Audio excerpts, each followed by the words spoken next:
ಹೆಚ್ಚಿಸುತ್ತದೆ. ಯೋಗದಿಂದ ವ್ಯಕ್ತಿಯ ದೈಹಿಕ ಹಾಗೂ ಮಾನಸಿಕ ಆರೋಗ್ಯವು ಹೆಚ್ಚುತ್ತದೆ ಎಂಬುದನ್ನು ಈ ಸಂದರ್ಭದಲ್ಲಿ ನೆನಪಿಸಿಕೊಳ್ಳುತ್ತಾ, ಇಂತಹ ಒಂದು ಸುದಿನದಂದು ನಮ್ಮಿ ಭಗವತಿ ಶಾಲೆಯಲ್ಲಿ ರಕ್ಷಕ ಶಿಕ್ಷಕ ಸಂಘದ ಮಹಾಸಭೆಯನ್ನು ಕರೆಯಲಾಗಿದೆ.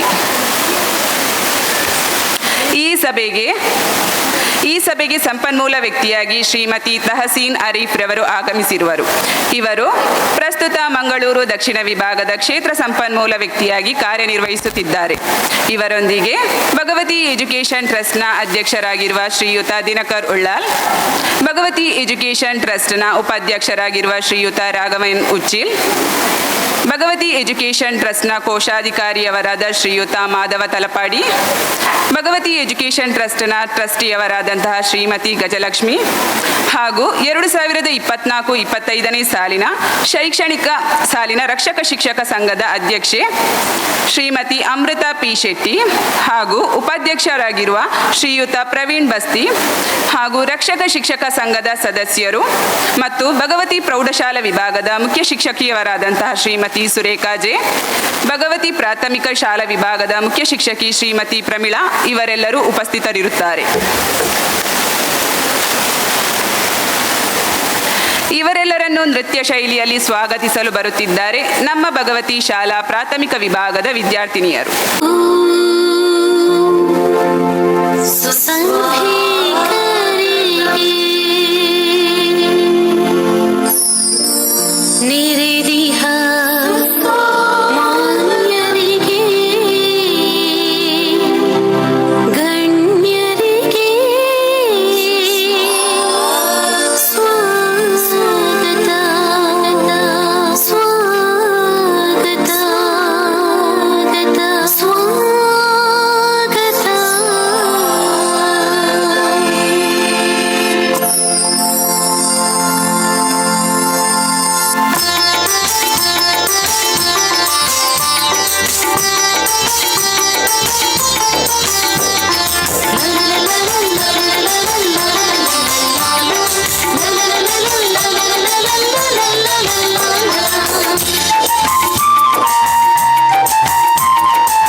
ಸುಸ್ವಾಗತ, ಆರತಿ ಬೆಳಗುತ್ತಾ ಸುಸ್ವಾಗತ, ನೆರೆದಿಯ ಗಣ್ಯ ಜನರಿಗೆ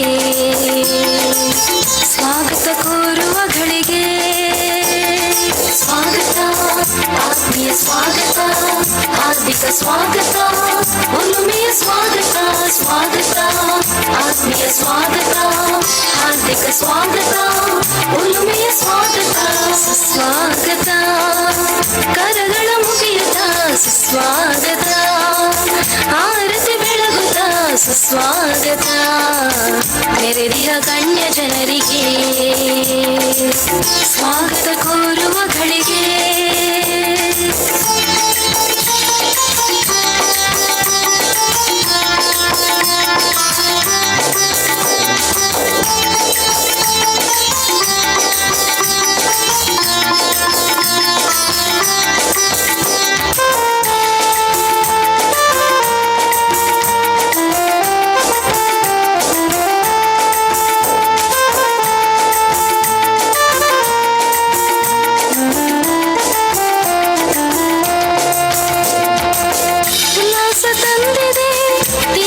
ಸಂಭ್ರಮ, ಸ್ನೇಹದ ಕಡಲಲ್ಲಿ ನಮ್ಮ ಸಮಾಗಮ, ಹೃದಯದ ಅಂತರಲ್ಲಿ ಪ್ರೀತಿಯ ಸಿಂಚನ, ನಮ್ಮಯ ಸ್ವಾಗತಕ್ಕೆ ನೀವೇ ಭಾಜನ, ಬಾಗುತ್ತ ನಮಿಸುತ್ತ ಆರತಿ ಬೆಳಗುತ್ತ, ಬಾಗುತ್ತ ನಮಿಸುತ್ತ ಆರತಿ ಬೆಳಗುತ್ತ, ಸ್ನೇಹದಿಂದ ನಾವು ಕೋರುವೆವು ಸುಸ್ವಾಗತ, ಸ್ವಾಗತ, ಆತ್ಮೀಯ ಸ್ವಾಗತ, ಹಾರ್ದಿಕ ಸ್ವಾಗತ, ಒಲುಮೆಯ ಸ್ವಾಗತ, ಸ್ವಾಗತ, ಆತ್ಮೀಯ ಸ್ವಾಗತ, ಹಾರ್ದಿಕ ಸ್ವಾಗತ, ಒಲುಮೆಯ ಸ್ವಾಗತ, ಸ್ವಾಗತ, ಆತ್ಮೀಯ ಸ್ವಾಗತ, ಹಾರ್ದಿಕ ಸ್ವಾಗತ, ಒಲುಮೆಯ ಸ್ವಾಗತ, ಸ್ವಾಗತ, ಆತ್ಮೀಯ ಸ್ವಾಗತ, ಹಾರ್ದಿಕ ಹಾರ್ದಿಕ ಸ್ವಾಗತ ಉಳುಮೆಯ ಸ್ವಾಗತ ಸ್ವಾಗತ ಕರಗಳ ಮುಗಿಯುತ್ತ ಸುಸ್ವಾಗತ ಆರತಿ ಬೆಳಗುತ್ತ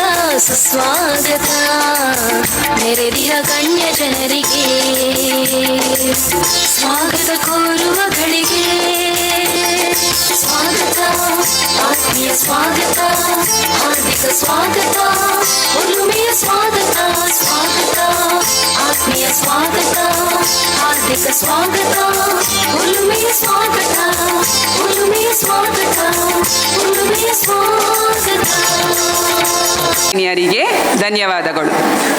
ಮುಂದಿನ ಕಾರ್ಯಕ್ರಮವು ವೇದಿಕೆಯಲ್ಲಿ ನಡೆಯಲಿದೆ. ವೇದಿಕೆಯನ್ನು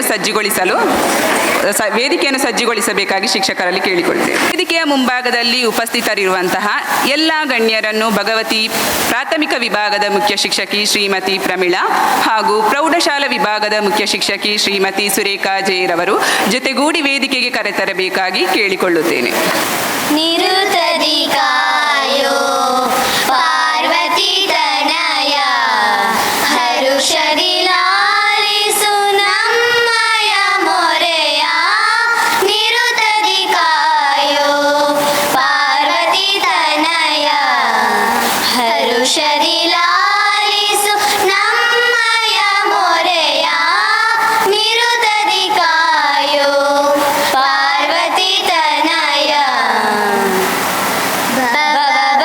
ಭವಬಂಧನದೊಳು ಸಿಲುಕಿದೆ ನಮ್ಮ ಭವಬಂಧನದೊಳು ಸಿಲುಕಿದೆ ನಮ್ಮ ಮೋಕ್ಷದಿ ಪೊರೆಯೋ ಹೇ ದೇವಾ ಮೋಕ್ಷದಿ ಪೊರೆಯೋ ಹೇ ದೇವಾ ನಿರುತದಿ ಕಾಯೋ ಪಾರ್ವತಿ ತನಯ ಹರುಷದಿ ಲಾಲಿಸು ನಮ್ಮಯ ಮೊರೆಯ ನಿರುತದಿ ಕಾಯೋ Parvati ತನಯ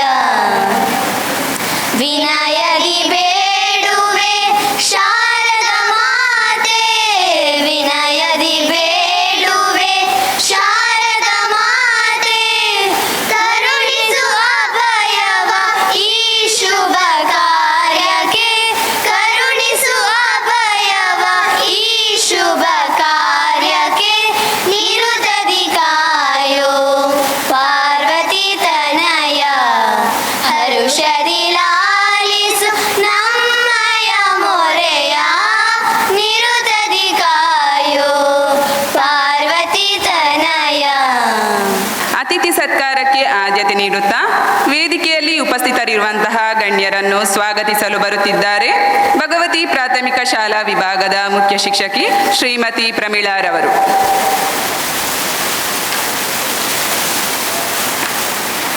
Most respected, our highly esteemed guests, ladies and gentlemen, I extend warm greeting to you all.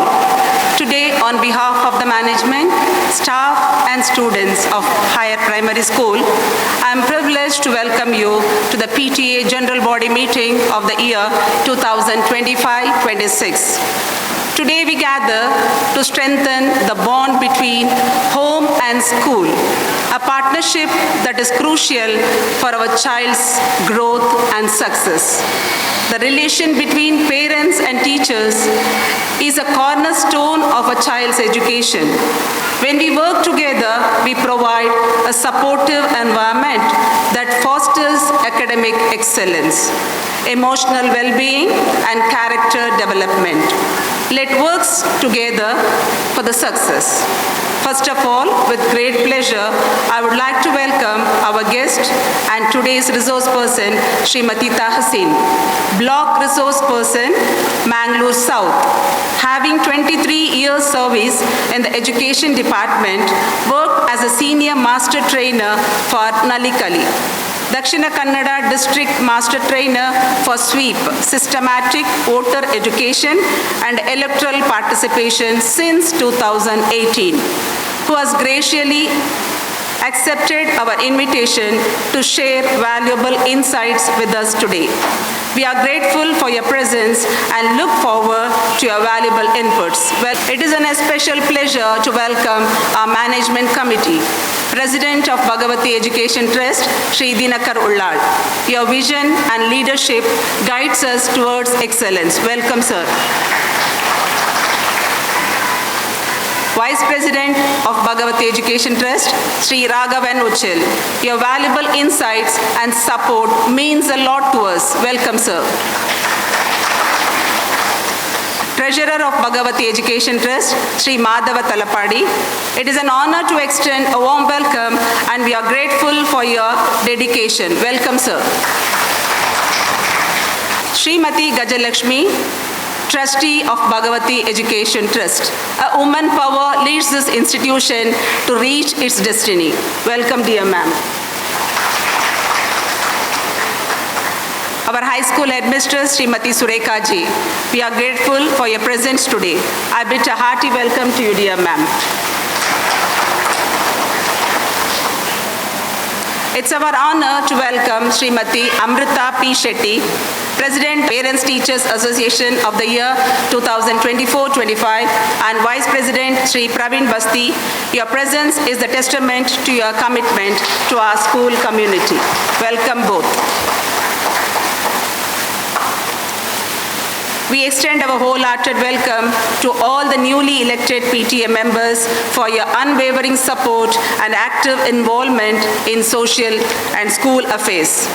To all the parents present here today, your commitment to your children's education and well-being is truly commendable. Our humble welcome to all dear parents. Our wholehearted welcome to our dance teacher, Srimati Jayamala, who trained our students for the welcome dance. I welcome all the teaching and non-teaching staffs and all my dear students for today's program. Our special welcome to Mr. Santosh Marla from Crystal Studio and Posakural Media for covering this wonderful event, and Mr. Somnath for the sound system. Today's meet is an opportunity for us to share important updates, discuss future plans, and address any concern you may have. Once again, I warmly welcome each one of you. Let us make this meeting a productive and meaningful one for the benefit of our entire school community. Thank you, one and all. ನಂತಹ ಅತಿಥಿಗಳನ್ನು ಪ್ರೀತಿಪೂರ್ವಕವಾಗಿ ಸ್ವಾಗತಿಸಿದಂತಹ ಮುಖ್ಯ ಶಿಕ್ಷಕಿಯವರಿಗೂ ಕೂಡ ನಾನು ಸ್ವಾಗತವನ್ನು ಕೋರುತ್ತೇನೆ. ಇಂದಿನ ಸಭೆಯ ಕೇಂದ್ರ ಬಿಂದುವಾದಂತಹ ಹಾಗೂ ನಮ್ಮೆಲ್ಲರಿಗೂ ಚಿರಪರಿಚಿತರಾದಂತಹ ನಗುಮುಗದ ಒಬ್ಬ ಅಪರೂಪದ ವ್ಯಕ್ತಿ ಇಂದು ನಮ್ಮ ಈ ರಕ್ಷಕ ಶಿಕ್ಷಕ ಸಂಘದ ಸಭೆಗೆ ಸಂಪನ್ಮೂಲ ವ್ಯಕ್ತಿಯಾಗಿ ಆಗಮಿಸಿರುತ್ತಾರೆ. ಅವರೇ ಶ್ರೀಮತಿ ತಹಸೀನ್ ಆರಿಫ್. ಇವರು ಪ್ರಸ್ತುತ ಮಂಗಳೂರು ದಕ್ಷಿಣ ವಿಭಾಗದ ಸಂಪನ್ಮೂಲ ವ್ಯಕ್ತಿಯಾಗಿ ಕಾರ್ಯನಿರ್ವಹಿಸುತ್ತಿದ್ದಾರೆ. ಇವರು ಪೋಷಕರನ್ನುದ್ದೇಶಿಸಿ ಕೆಲವೊಂದು ಕಿವಿ ಮಾತುಗಳನ್ನು ಹೇಳಬೇಕೆಂದು ಕೇಳಿಕೊಳ್ಳುತ್ತೇನೆ. ಎಲ್ಲ ಪ್ರೀತಿಯ ಪೋಷಕರೇ, ಹೆತ್ತವರೇ, ವಿದ್ಯಾಭಿಮಾನಿಗಳೇ ಹಾಗೂ ಪ್ರೀತಿಯ ವಿದ್ಯಾರ್ಥಿಗಳೇ, ಈ ದಿನ ಈ ಸಂಸ್ಥೆಯಲ್ಲಿ ರಕ್ಷಕ ಶಿಕ್ಷಕ ಸಂಘದ ವಾರ್ಷಿಕ ಸಭೆ, ಆ್ಯನ್ಯುವಲ್ ಜನರಲ್ ಬಾಡಿ ಮೀಟಿಂಗ್ ಇಟ್ಟಿದ್ದೇವೆ ಅಂತ ಹೇಳಿ ಒಂದು ಕರೆ ಬಂದಾಗ ಒಂದು ಪೋಷಕರನ್ನು, ಹೆತ್ತವರನ್ನು ಉದ್ದೇಶಿಸಿ ಒಂದೆರಡು ಮಾತನಾಡಬೇಕಂತ ಕೇಳುವಾಗ ತರಬೇತುದಾರಳಾಗಿ ಕರ್ತವ್ಯ ನಿರ್ವಹಿಸಿದ ಕಾರಣ ಎಲ್ಲೂ ಅಂಜಿಕೆ ಆಗಲಿಲ್ಲ, ಒಪ್ಪಿಕೊಂಡೆ ಸಂತೋಷದಿಂದ. ಈ ಸಮಯದಲ್ಲಿ ಈ ಸಂಸ್ಥೆಯ ಎಜುಕೇಷನಲ್ ಟ್ರಸ್ಟ್ನ ಎಲ್ಲ ಪದಾಧಿಕಾರಿಗಳಿಗೆ, ಆಡಳಿತ ಮಂಡಳಿಯ ಎಲ್ಲ ಪದಾಧಿಕಾರಿಗಳಿಗೆ ಮೊಟ್ಟ ಮೊದಲನೇದಾಗಿ ವಂದನೆಗಳನ್ನು ಸಲ್ಲಿಸಲಿಕ್ಕೆ ಇಷ್ಟಪಡ್ತಾ ಇದ್ದೇನೆ. ಈ ಒಂದು ಸಂಸ್ಥೆಯಲ್ಲಿ ಇಲ್ಲಿ ನಿಂತು ಮಾತನಾಡಲಿಕ್ಕೆ ಅವಕಾಶ ಕೊಟ್ಟಂಥ ಆಡಳಿತ ಮಂಡಳಿಯ ಸದಸ್ಯರಿರ್ಬೋದು, ಇಲ್ಲಿಯ ಶಿಕ್ಷಕರು, ಮುಖ್ಯ ಶಿಕ್ಷಕರು ಎಲ್ಲರಿಗೂ ಮತ್ತೊಮ್ಮೆ ಹೃದಯಾಂತರಾಳದ ವಂದನೆಗಳನ್ನು ಸಲ್ಲಿಸುತ್ತಾ ನನ್ನೆರಡು ಮಾತನ್ನು ಪ್ರಾರಂಭಿಸ್ತಾ ಇದ್ದೇನೆ. ಮುಖ್ಯ ಶಿಕ್ಷಕರು ಕರೆ ಮಾಡಿ ಕೇಳಿದಾಗ ಅವರಲ್ಲಿ ಕೇಳಿದೆ, ಏನು ವಿಷಯ, ಏನು ಮಾತಾಡಬೇಕು ಅಂತ ಹೇಳಿ. ಸಾಮಾನ್ಯವಾಗಿ ಪೋಷಕರ ಸಭೆಗಳಲ್ಲಿ ಮಾತನಾಡುವುದೇನಂತ ಹೇಳಿದರೆ, ಹೆತ್ತವರಾಗಿ, ಪೋಷಕರಾಗಿ ವಿದ್ಯಾರ್ಥಿಗಳ, ನಮ್ಮ ಮಕ್ಕಳ ಬೆಳವಣಿಗೆಯಲ್ಲಿ ನಮ್ಮ ಪಾತ್ರ. ನಾವು ಏನು ನಮ್ಮ ಜವಾಬ್ದಾರಿಗಳನ್ನು ನಿರ್ವಹಿಸಬೇಕು ಅಂತ ಹೇಳಿ ಒಂದೆರಡು ಮಾತನಾಡುವಂಥ ವಿಷಯ. ಅದನ್ನು ಬಿಟ್ಟು ನಾವಿಲ್ಲಿ ಆಡಳಿತಾತ್ಮಕ ವಿಷಯಗಳು, ಶೈಕ್ಷಣಿಕವಾಗಿ ನಡೆಯೋಕ್ಕೆ ಹಲವಾರು ವಿಷಯಗಳನ್ನು ಪೋಷಕರ ಸಭೆಗಳಲ್ಲಿ, ಮಕ್ಕಳ ಪ್ರಗತಿ ಪರಿಶೀಲನಾ ಸಭೆಗಳಿಗೆ ಕರೆದಾಗ ಚರ್ಚಿಸ್ತೇವೆ. ಬಟ್ ಈ ಸಂದರ್ಭದಲ್ಲಿ ಒಂದು 15 ನಿಮಿಷ ಪೋಷಕರೊಟ್ಟಿಗೆ ಮಾತನಾಡಲಿಕ್ಕೆ ಅಂತ ಹೇಳಿದ್ದಾರೆ. ಒಂದು ಸಂತೋಷ ಆಯಿತು, ಎಲ್ಲ ಮೋಸ್ಟ್ಲಿ ಹೆಚ್ಚಿನ ಎಲ್ಲ ಪೋಷಕರು ಆಗಮಿಸಿದ್ದಾರೆ ಅಂತ ಹೇಳಿ. ಯಾಕಂದರೆ ಈ ಆಡಿಟೋರಿಯಂ ಫುಲ್ ತುಂಬಿದೆ, ಖುಷಿ ಆದದ್ದು. ಯಾವಾಗಲೂ ತರಬೇತಿಗಳನ್ನು ನೀಡುವಾಗ ಸ್ವಲ್ಪ ನಾನು ಹತ್ತಿರ ಮೈಕ್ ಹಿಡ್ಕೊಂಡು ಹೋಗ್ತೇನೆ, ಅಭ್ಯಾಸ ನನಗೆ. ಅಂದರೆ ಆಗ ನೀವು ನನ್ನೊಟ್ಟಿಗೆ ಇದ್ದೀರಿ ಅಂತ ನನಗೆ ಅನಿಸೋದು. ಈಗ ತುಂಬ ಅಂತರ ಕಾಣ್ತಾ ಇದೆ, ಯಾಕಂದರೆ ತುಂಬ ಕೊನೆಯಲ್ಲಿ ಕೂಡ ಕೆಲವರು ಇದ್ದೀರಿ. ಸಾಧ್ಯ ಆದರೆ ತಾವೆಲ್ಲ, ನಾನೇನು ದೊಡ್ಡ ಸಂಪನ್ಮೂಲ ವ್ಯಕ್ತಿ ಅಲ್ಲ, ನನ್ನ ಮಾತುಗಳೇನು ಅಂತ ನಾನು ಹೇಳುವುದಂತಲ್ಲ, ತಾವು ಸಾಧ್ಯ ಆದರೆ ಕುರ್ಚಿಗಳನ್ನು ತಂದು ಇಲ್ಲಿ ಸೈಡಿಗೆ ಸಹ ಹಾಕಿ ಕೂರ್ಬೋದು. ಆಗಲೇ ಸರ್ ಹೇಳಿದರು, ತುಂಬ ದೂರದಲ್ಲಿದ್ದೀರಿ, ಫ್ಯಾನ್ ಸಹ ಇದೆ, ಸೈಡಿಗೆ ಸಹ ಬೇಕಾದಷ್ಟು ಜಾಗ ಇರುವ ಕಾರಣ ನಿಮ್ಗೆ ಏನಾದರೂ ಕಂಫರ್ಟೇಬಲ್ ಅನಿಸಿದರೆ ನೀವು ನಿಮ್ಮ ಚೇರ್ಸನ್ನು ತಂದು ಸೈಡಿಗೆ ಕೂತ್ರೆ ಒಳ್ಳೆಯದಾಗ್ಬೋದು ಅಂತ ಭಾವಿಸ್ತಾ ಇದ್ದೇನೆ. ಇನ್ನು ಮೊದಲನೇದಾಗಿ ಬರುವುದಾದ್ರೆ ಸ್ವಲ್ಪ ಅಂಜಿಕೆ ಆಗ್ತಿದೆ. ಯಾಕಂತ ಹೇಳಿದರೆ ಅಮ್ಮನಾಗಿ ಕೂಡ ನಿಮ್ಮ ಹತ್ರ ಮಾತಾಡಬೇಕು ನಾನು, ಅಲ್ವಾ? ನಾನು ಸಹ ಒಂದು ಅಮ್ಮನಾಗಿ ಮಾತನಾಡುವಾಗ ಸ್ವಲ್ಪ ನಾನು ಸಹ ಯೋಚನೆ ಮಾಡ್ಕೊಳ್ಬೇಕು. ನಮ್ಮ ಮನೆ, ನಮ್ಮ ಮಕ್ಕಳನ್ನು ಕೂಡ ತಲೆಯಲ್ಲಿ ಇಟ್ಕೊಳ್ಬೇಕಾಗುತ್ತೆ, ಹೌದಲ್ಲ? ಯಾಕಂದರೆ ಯಾವುದನ್ನು ಹೇಳೋದು ಸುಲಭ, ಇಲ್ಲಿ ಬಂದು ಲೆಕ್ಚರ್ ಕೊಡ್ಬೋದು, ಉಪನ್ಯಾಸ ಕೊಡ್ಬೋದು, ನಿಮ್ಮ ಹತ್ರ ಮಾತನಾಡ್ಬೋದು, ಎಲ್ಲವೂ ಸುಲಭ. ಸ್ವಲ್ಪ ಅದು ನಮ್ಮಲ್ಲೂ ಆಗ್ತಾ ಇದೆಯಾ, ಇದು ಹೀಗೆ ನಾನು ಮಾಡ್ತಿದ್ದೇನಾ, ನನ್ನ ಮಕ್ಕಳು ಮಾಡ್ತಾ ಇದ್ದಾರಂತ ಸ್ವಲ್ಪ ನಾನು ಯೋಚಿಸಿದಾಗ ಏನಾಗುತ್ತೆ, ಈಗಿನ ಪರಿಸ್ಥಿತಿಯಲ್ಲಿ ಖಂಡಿತ ಸ್ವಲ್ಪ ಅಂಜಿಕೆ ಆಗ್ತಾ ಇದೆ. ಹಾಗಂತ ಹೇಳಿ ಅಂತ ಏನೂ ಸಮಸ್ಯೆ ಇಲ್ಲ ನಮ್ಮ ಮನೆಯಲ್ಲಿ. ಆದರೂ ನಾನೊಂದು ಅಮ್ಮನಾಗಿ ನಿಮ್ಮ ಎದುರಿಗೆ ನಿಂತಾಗ ನನಗನ್ನಿಸ್ತಿದೆ, ನೈಜವಾಗಿಯೇ ಇಲ್ಲಿ ಹೀಗೆ ಹೇಳೋಕ್ಕಿಂತ ವಸ್ತುಸ್ಥಿತಿ ಏನಿದೆ ಅಂತ ಮಾತನಾಡುವಂಥದ್ದು. ಆತ್ಮೀಯ ಪೋಷಕರೇ, ತಾವೆಲ್ಲರೂ ಹೆತ್ತವರು, ತಂದೆ ತಾಯಿಯ ಸ್ಥಾನದಲ್ಲಿದ್ದುಕೊಂಡು ನಮ್ಮ ಮಕ್ಕಳನ್ನು ನಾವು ಬೆಳೆಸ್ತಾ ಇದ್ದೀವಿ, ನಿಮ್ಮ ಮಕ್ಕಳನ್ನು ನೀವು ಬೆಳೆಸ್ತಾ ಇದ್ದೀರಿ. ಖಂಡಿತವಾಗಿಯೂ ಒಬ್ಬ ಅಮ್ಮನಾಗಿ, ಅಪ್ಪನಾಗಿ ನಮಗೆ ನಮ್ಮ ಮಕ್ಕಳ ಜವಾಬ್ದಾರಿಗಳು ಗೊತ್ತಿದೆ, ನಮ್ಮ ಕರ್ತವ್ಯಗಳು ನಮ್ಗೆ ಗೊತ್ತಿದೆ. ಮಕ್ಕಳಿಗಾಗಿ ನಾವು ಎಲ್ಲವನ್ನ ನಾವು ಮಾಡ್ತಾ ಇರೋದೇ ಮಕ್ಕಳಿಗಾಗಿ ಅಂತ ಹೇಳ್ಬೋದು, ಹೌದಲ್ಲ? ಹಾಗಿರುವಾಗ ನಮ್ಮ ಪಾತ್ರ ಏನು ಅಂತ ಹೇಳಿ ನಾವೆಲ್ಲ ವ್ಯವಸ್ಥೆಗಳನ್ನು ಖಂಡಿತ ಮಕ್ಕಳಿಗೆ ಮಾಡಿಕೊಟ್ಟಿರ್ಬೋದು. ತಾವು ಈ ಸಂಸ್ಥೆಯಲ್ಲಿ ಮಕ್ಕಳನ್ನು ದಾಖಲಾತಿ ಮಾಡಿದ್ದೀರಿ ಅನ್ನುವಾಗಲೇ ಭಾವಿಸಬೇಕು, ತಾವೆಲ್ಲರೂ ಒಂದು ಮುಂದಾಲೋಚನೆ ಮಾಡಿ ನಮ್ಮ ಮಕ್ಕಳು ಈ ರೀತಿ ಸಾಗಬೇಕನ್ನೋ ದೃಷ್ಟಿಯಿಂದ ಆಲ್ರೆಡಿ ನೀವು ಆಲೋಚನೆ ಮಾಡಿ ಒಂದು ಇರುವಂಥ ಬೆಸ್ಟ್ ಆಫ್ ದ ನಮ್ಮ ಸೌತಲ್ಲಿರೋ ಒಂದು ಬೆಸ್ಟ್ ಇನ್ಸ್ಟಿಟ್ಯೂಷನ್ ಅಂತ ನಾನು ಹೇಳ್ತೇನೆ. ಸಾಕಷ್ಟು ಬಾರಿ ಬೇರೆ ಬೇರೆ ಇಲಾಖಾ ಕರ್ತವ್ಯದಲ್ಲಿ ಭೇಟಿ ಕೊಟ್ಟಿದ್ದೇನೆ ಈ ಶಾಲೆಗೆ. ಆಗ ನಾನು ಕಂಡುಕೊಂಡದ್ದು ಒಂದೇ, ಮಕ್ಕಳಲ್ಲಿ ತುಂಬ ಡಿಸಿಪ್ಲಿನ್ ಇರುವಂಥದ್ದು. ಯಾಕಂದರೆ ಪ್ರತಿಭಾ ಕಾರಂಜಿಗೆ ಒಂದು ಹೇಳಿ ನಾನು ನಂತರ ನನ್ನ ವಿಷಯಕ್ಕೆ ಬರ್ತೇನೆ. ಯಾಕಂದರೆ ಈ ಸಂಸ್ಥೆಯ ಬಗ್ಗೆ ಖಂಡಿತ ಹೇಳಬೇಕು. ಯಾಕಂದರೆ ಪ್ರತಿಭಾ ಕಾರಂಜಿಗೆ ನಾನು ಬಂದಿದ್ದೆ, ನಾನು ಮೇಡಮ್ ಹತ್ರ ಅವತ್ತೇ ಹೇಳಿ ಹೋಗಿದ್ದೇನೆ, ಈ ಫ್ಲೋರಿಂದ ಕೆಳಗೆ ಇಳಿಬೇಕಾದ್ರೆ ನಮ್ಗೆ ಗೊತ್ತಿದೆ ಎಷ್ಟಿದೆ ಅಂತ ಹೇಳಿ, 2-3 ಫ್ಲೋರ್ಸ್ ಇರ್ಬೋದಲ್ಲ ಮ್ಯಾಮ್? ಎಸ್. ಆಗ ಆ ಮಕ್ಕಳಲ್ಲಿ ಕಂಡ ಶಿಸ್ತು, ಸಾಮಾನ್ಯವಾಗಿ ಇಡೀ ತಾಲೂಕಿನಲ್ಲಿ ಸಾಕಷ್ಟು ಕಾರ್ಯಕ್ರಮಗಳು, ಇಲಾಖಾ ಕಾರ್ಯಕ್ರಮಗಳಾಗುವಾಗ ನೋಡ್ತೇವೆ, ವಿದ್ಯಾರ್ಥಿಗಳು ಮಕ್ಕಳಂದರೆ ಅವ್ರು ಹಾಗೆ ಇರ್ತಾರೆ, ಅವರಿಂದ ಎಲ್ಲವನ್ನ ನಾವು ಸರಿ ಎಕ್ಸ್ಪೆಕ್ಟ್ ಮಾಡಲಿಕ್ಕೆ ಸಾಧ್ಯ ಇಲ್ಲ. ನಾನಿಲ್ಲಿ ಪ್ರತಿಭಾ ಕಾರಂಜಿ ಆಗಿತ್ತು, ಹೋಬಳಿ ಲೆವೆಲ್, ಪ್ರೀವಿಯಸ್ ಇಯರ್ಸ್ ಆಗಿತ್ತು. ಆಗ ಗಮನಿಸಿದ ಒಂದೇ ವಿಷಯ, ಮಕ್ಕಳಲ್ಲಿ ಶಿಸ್ತು.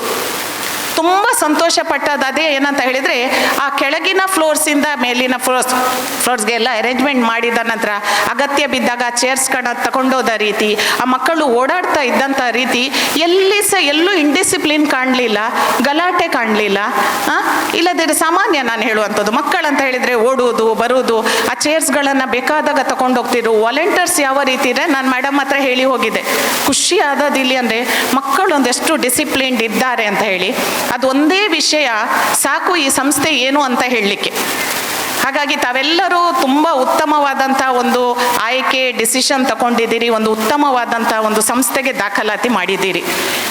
ಕಾರ್ಯಕ್ರಮಕ್ಕೆ ಆಹ್ವಾನಿಸುವಾಗಲೇ ನಾನು HM ಮೇಡಮ್ ಹತ್ರ ಕೇಳಿದೆ, ಮೇಡಮ್ ಹೇಗಿದ್ದಾರೆ ಪೋಷಕರು ಅಂತ. ಸಾಮಾನ್ಯವಾಗಿ ಶಾಲೆಗಳಿಗೆ ಭೇಟಿ ಕೊಟ್ಟಾಗ ಫಸ್ಟ್ ಒಮ್ಮೆ ಕೇಳುವಾಗ ಹೇಳ್ತಾರೆ, ಸ್ವಲ್ಪ ಹಾಗೆ ಇದೆ ಮೇಡಮ್, ಹೀಗಿದೆ. ಯಾಕಂದರೆ ಇಲಾಖೆಯಲ್ಲಿ ಇದ್ದುಕೊಂಡು ಸಾಕಷ್ಟು ಸಮಸ್ಯೆಗಳನ್ನು ಬಗೆಹರಿಸಲಿಕ್ಕಾಗಿ BO ಸರೊಟ್ಟಿಗೆ ಹೋಗುವಂಥದ್ದು ಇಲಾಖಾ ವಿಚಾರಣೆಗಳು. ಹಾಗಾಗಿ ಹೋದ ಕೂಡಲೇ ಸಾಮಾನ್ಯವಾಗಿ ಹೇಳುವಂಥದ್ದು ಹೇಗೆ ಅಂತ ಹೇಳಿದ್ರೆ, ಸ್ವಲ್ಪ ಪೇರೆಂಟ್ಸ್ ಇದ್ದಾರೆ, ಸ್ವಲ್ಪ ಕೆಲವರು ಒಳ್ಳೆ ಇದ್ದಾರೆ, ಕೆಲವರು ಹೀಗೆ ಹೇಳ್ತಾರೆ. ಬಟ್ ಇಲ್ಲಿ ಬಂದಂಥ ಉತ್ತರ ಮೊದಲನೇದಾಗಿ ಖುಷಿ ಕೊಟ್ಟದು ಏನಂತ ಹೇಳಿದರೆ, ಪೇರೆಂಟ್ಸ್ ಎಲ್ಲರೂ ತುಂಬ ಒಳ್ಳೆಯದಿದ್ದಾರೆ ಮೇಡಮ್. ನೋಡಿ, ಇದೊಂದು ಅವರಲ್ಲಿರುವಂಥ ನಿಮ್ಮ ಬಗ್ಗೆ ಇರುವಂಥ ಒಂದು ಅಭಿಪ್ರಾಯ ನೀವೇನು ಅಂತ ನಂಗೆ ಗೊತ್ತಾಯಿತು ಬರುವ ಮೊದಲೇ. ಒಬ್ಬ ಶಿಕ್ಷಕಿಯಾಗಿ ತರಗತಿ ಕೋಣೆಗೆ ಹೋಗುವಾಗ ಮಗುವಿನ ಹಿನ್ನೆಲೆಯನ್ನು ಅರ್ಥ ಮಾಡ್ಕೊಂಡು ಹೋಗ್ತೀವಿ ನಾವು. ಮಗುವಿನ ಬ್ಯಾಕ್ಗ್ರೌಂಡ್ ಅರ್ಥ ಮಾಡ್ಕೊಂಡು ಹೋಗಬೇಕು. ಟೀಚರ್ ಆದವರು ಪಾಠ ಮಾಡ್ಲಿಕ್ಕೆ ಹೋಗುವಾಗ ಏನೋ ಕೆಲಸ ಇದೆ, ನನ್ನ ಒಂದು ಪೀರಿಯಡ್, ನನಗೊಂದು ಸಬ್ಜೆಕ್ಟ್ ಕೊಟ್ಟಿದ್ದಾರೆ, ನೇರ ಹೋಗಿ ನಾನೇನೋ ಮಾಡಿ ಬರ್ತೇನೆ, ಖಂಡಿತ ಸಾಧ್ಯ ಇಲ್ಲ. ಶಿಕ್ಷಕಿಯಾಗಿ ಸಾಕಷ್ಟು ಪೂರ್ವ ತಯಾರಿ ಮಾಡಿಕೊಂಡು ತರಗತಿ ಕೋಣೆ ಒಳಗೆ ಹೋಗಬೇಕು. ಯಾಕಂತ ಹೇಳಿದ್ರೆ ಅಲ್ಲಿ ನಾವು ಜೀವಂತ ವ್ಯಕ್ತಿಗಳೊಟ್ಟಿಗೆ ಒಡನಾಟ ಮಾಡುವವರು, ಕೆಲಸ ಮಾಡುವವರು. ನಾವೇನೋ ಹೋಗಿ ಆಫೀಸ್ಗಳಲ್ಲೂ ನಡಿಬಹುದೇನ, ಫೈಲ್ಗಳೊಟ್ಟಿಗೆ ಕೆಲಸ ಮಾಡುವಾಗ ಸ್ವಲ್ಪ ತಾಳ್ಮೆ ತಪ್ಪಿದ್ರೆ ಏನಾದ್ರು ಒಂದಿಷ್ಟು ತಪ್ಪಾಗ್ಬೋದು, ಪುನಃ ಅದನ್ನು ರೆಕ್ಟಿಫೈ ಮಾಡ್ಕೊಳ್ಬೋದು. ತರಗತಿ ಕೋಣೆಗೆ ಹೋಗುವಾಗ ಆ ಮಕ್ಕಳನ್ನು ಅರಿತು, ಅವರ ಹಿನ್ನೆಲೆ ಬ್ಯಾಕ್ಗ್ರೌಂಡನ್ನು ಅರಿತು ಹೋಗಬೇಕಾಗುತ್ತೆ. ಆ ನಿಟ್ಟಿನಲ್ಲಿ ಇಲ್ಲಿ ತಮ್ಮ ಮುಂದೆ ನಿಲ್ಲುವಾಗ ನಾನೊಂದಿಷ್ಟು ಪ್ರಿಪರೇಷನ್ ಮಾಡ್ಕೊಳ್ಬೇಕಲ್ಲ. ಹಾಗೆ ಕೇಳುವಾಗ ಅವ್ರು ಹೇಳಿದ್ದು ಒಂದೇ ಮಾತು, ಒಳ್ಳೆ ಪೇರೆಂಟ್ಸ್. ಇದೊಂದೇ ಪದ ಸಾಕಾಯಿತು ನನಗೆ, ಹೌದಲ್ವಾ? ಇನ್ನು ನೀವು ಹೇಗೆ ಅನ್ನೋದು ಎಷ್ಟೊಳ್ಳೆ ಇಂಪ್ರೆಷನ್ ಇಟ್ಕೊಂಡಿದ್ದಾರೆ ಅಂತೇಳಿ ಅವರಲ್ಲಿ ಮಾತಾಡಿದ್ದೇನೆ. ಸಾಕಷ್ಟು ಪರಿಚಯ ಇರುವವರು, ಎಲ್ಲಿ ಸಹ ಅವರು ಯಾವುದು ಈ ಒಂದು ಪದ ಬಿಟ್ಟು ಏನನ್ನೂ ಹೇಳಲಿಲ್ಲ. ಅದನ್ನು ಕೇಳಿ ಇನ್ನಷ್ಟು ಖುಷಿಯಾಯಿತು. ಯಾಕಂತ ಹೇಳಿದರೆ ತಾವೆಲ್ಲರೂ ಈ ಶಾಲೆಯೊಟ್ಟಿಗೆ ಶಿಕ್ಷಕರೊಟ್ಟಿಗೆ ಇಟ್ಟುಕೊಂಡಿರುವಂಥ ಸಂಬಂಧ ಹೇಗಿದೆ ಅಂತ ತಿಳ್ಕೊಂಡೆ.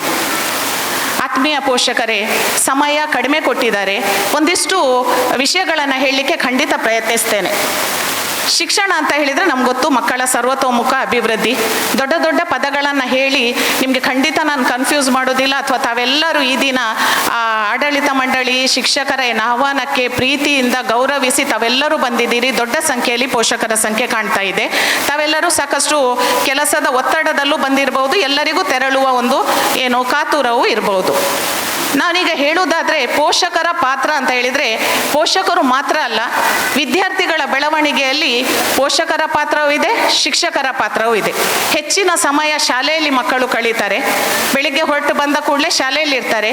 ಇನ್ನು ಮನೆಗೆ ಹೋಗಿ ತಲುಪುವ ಮಕ್ಕಳು, ಇನ್ನೂ ಕೆಲವು ಮಕ್ಕಳು ಟ್ಯೂಷನ್ಗೆ ಹೋಗುವ ಕೂಡ ಒಂದು ನಮ್ಮಲ್ಲಿ ಸ್ಟಾರ್ಟ್ ಆಗಿದೆ. ಒಂದು ಫ್ಯಾಷನ್ನೇ ಹೇಳ್ಬೋದು, ಮನೆಯಲ್ಲಿ ಕಲಿಯೋದಿಲ್ಲ ಅಂತ ಕಳಿಸೋರು. ನಮ್ಮೊಟ್ಟಿಗೆ ಅಂದರೆ ಅಪ್ಪ ಅಮ್ಮನೊಟ್ಟಿಗೆ ಇರುವ ಸಮಯವೂ ಕಡಿಮೆ ಆಗಿದೆ. ಹಾಗಿರುವಾಗ ಈ ವಿದ್ಯಾರ್ಥಿಗಳ ಬೆಳವಣಿಗೆಯಲ್ಲಿ, ನಮ್ಮ ಮಕ್ಕಳ ಬೆಳವಣಿಗೆಯಲ್ಲಿ ಹೆತ್ತವರು, ಪೋಷಕರು ಹಾಗೂ ಈ ಶಿಕ್ಷಕರು ಖಂಡಿತವಾಗಿಯೂ ಮುಖ್ಯ ಪಾತ್ರವನ್ನು ವಹಿಸ್ತಾರೆ.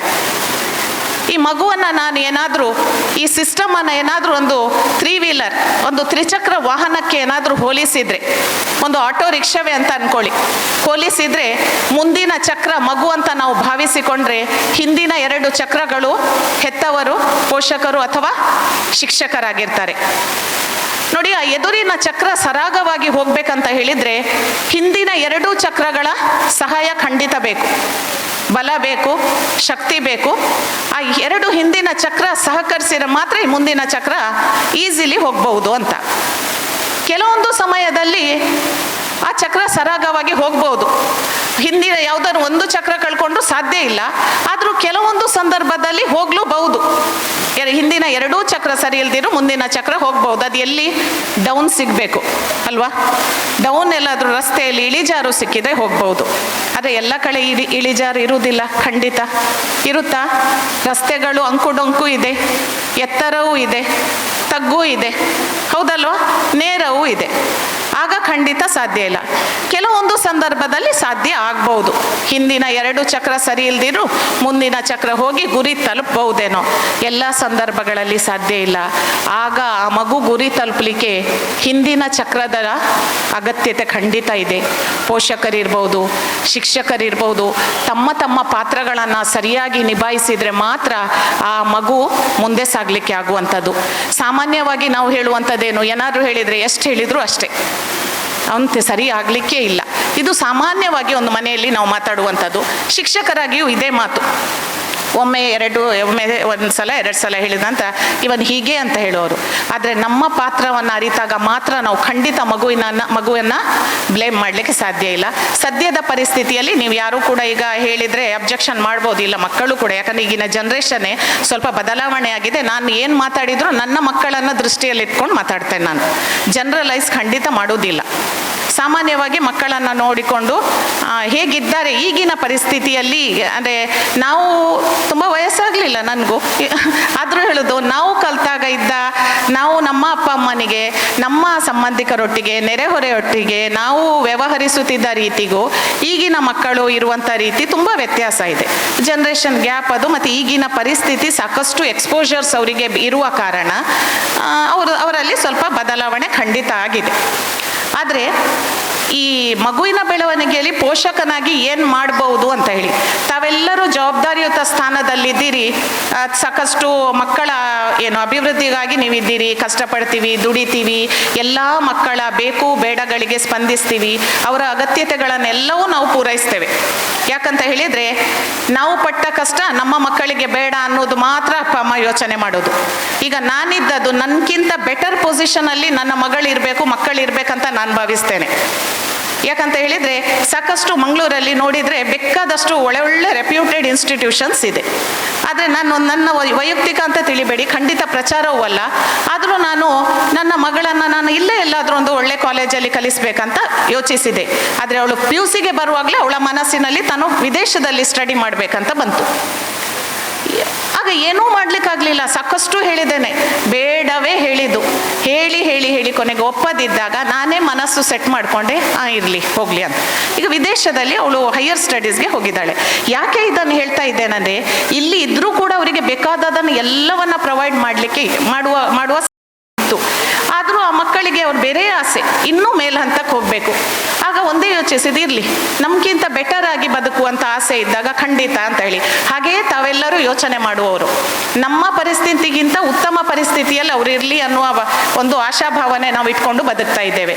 ಏನು ಮಾಡ್ಬೋದು ಆ್ಯಸ್ ಎ ಪೇರೆಂಟ್, ಒಂದು ಅಪ್ಪ ಅಮ್ಮನಾಗಿ ಏನು ಮಾಡ್ಬೋದು ಅಂತ ಹೇಳಿ ಒಂದು ಕಿವಿ ಮಾತು. ಮಕ್ಕಳನ್ನು ಶಾಲೆಗೆ ಕಳಿಸ್ತಾ ಇದ್ದೇವೆ, ಸಂಜೆ ಹೊತ್ತು ಬಂದ ಕೂಡಲೇ, ಯಾಕಂದರೆ 15 ನಿಮಿಷ ಇರೋದು, ತುಂಬ ವಿಷಯ ಇಳಿಯೋದಿಲ್ಲ. ಮನೆಗೆ ಮಕ್ಕಳು ಬಂದ ಕೂಡಲೇ ಮಕ್ಕಳಲ್ಲಿ ಪ್ರೀತಿಯಿಂದ ಒಂದೆರಡು ಮಾತು, ಒಂದು ನೋಟ, ಒಂದು ಮಾತು, ಮಗು ಬಂದ ಕೂಡಲೇ ಮಾತಾಡುವಂಥದ್ದು. ಈಗ ನಾನು ಇದನ್ನು ಹೇಳಿದರೆ ಇದು ಕರೆಕ್ಟ್ ವಿರೋಧ, ಯಾಕಂದ್ರೆ ನಾನು ಮನೆಗೆ ಹೋಗೋಗ 6:30-7 ಗಂಟೆ, ಯಾವಾಗಲೂ ನಾನು ಲೇಟ್ ಹೋಗುವಂಥದ್ದು. ಆಫೀಸಿನ ಕೆಲಸವೇ ಅಷ್ಟು, ಪ್ರತಿದಿನ ಹೋಗ್ತೇನೆ. ಇದು ನಾನು ಹೇಳಿದರೆ ನಿಜ ತಪ್ಪು, ಬಟ್ ಇದು ನಾನು ಮಾಡಬೇಕು, ಮಾಡಿದ್ದೇನೆ. ಈಗ ಕಚೇರಿಯಲ್ಲಿದ್ದ ಕಾರಣ 1-2-3 ವರ್ಷದಿಂದ ಸ್ವಲ್ಪ ಆಗಿದೆ ವಿನಃ ಇಲ್ಲದಿರೋ ಇದು ಖಂಡಿತ ಸಾಧ್ಯ. ಮಕ್ಕಳು ಮನೆಗೆ ಬಂದಾಗ, ಯಾಕಂದರೆ ಇದು ನಾನು ಹೇಳುವಾಗ ನೀವು ಯಾವುದನ್ನು ನಕಾರಾತ್ಮಕವಾಗಿ ತಗೊಳ್ಬೇಡಿ. ಹೆಚ್ಚಿನವರು, ನಾವೆಲ್ಲರೂ, ಇವನ್ ಮಹಿಳೆಯರು ಕೂಡ ಈಗ ದುಡಿಲಿಕ್ಕೆ ಹೋಗ್ತಾ ಇದ್ದಾರೆ, ಅನಿವಾರ್ಯ. ಈಗಿನ ಪರಿಸ್ಥಿತಿಯಲ್ಲಿ ಎಷ್ಟು ಆರ್ಥಿಕವಾಗಿ ಸಬಲರಾಗಿದ್ದರೂ ಕಡಿಮೆ. ಹೆಚ್ಚಿನ ಅಮ್ಮಂದಿರು ಕೂಡ ಕೆಲಸ ಕಾರ್ಯಕ್ಕೆ ಹೋಗುವಾಗ ಇದು ಎಷ್ಟರ ಮಟ್ಟಿಗೆ ಸಾಧ್ಯ ಗೊತ್ತಿಲ್ಲ. ಆದರೂ ಕೂಡ ನಮ್ಮ ಮಕ್ಕಳೊಟ್ಟಿಗೆ ಒಂದಿಷ್ಟು ಸಮಯವನ್ನು ನಾವು ಸ್ಪೆಂಡ್ ಮಾಡಲಿಕ್ಕೆ ರೆಡಿ ಇರಬೇಕು. ಹೆಚ್ಚು ಏನಿಲ್ಲದಿರೋ ಬಂದಾಗ ಹೇಗಾಯಿತು, ಶಾಲೆಯಲ್ಲಿ ಏನಾಯಿತು, ಕ್ಲಾಸಸ್ ಎಲ್ಲ ಒಳ್ಳೇದಿತ್ತ, ಊಟ ಮಾಡಿದೀಯಾ, ಕೂತ್ಕೋ, ಇಂಥದ್ದು 1-2 ಒಳ್ಳೆಯ ಮಾತುಗಳು, ಇಷ್ಟೇ ಸಾಕು. ಮಗುವನ್ನು ಮುಖ ನೋಡಿ ಚಂದದಲ್ಲಿ ಮಾತನಾಡಿದರೆ ಮಕ್ಕಳು ಕೂಡ ಇದನ್ನು ಎಕ್ಸ್ಪೆಕ್ಟ್ ಮಾಡ್ತಾರೆ. ಹೇಳ್ಕೊಳ್ಳೋದಿಲ್ಲ ಅವರು, ಅವರ ವಯಸ್ಸಿನಲ್ಲಿ ಅಷ್ಟೊಂದು ಹೇಳ್ಕೊಳ್ಳುವ ಯೋಚಿಸುವ ಶಕ್ತಿ ಖಂಡಿತ ಇರಲಿಕ್ಕಿಲ್ಲ.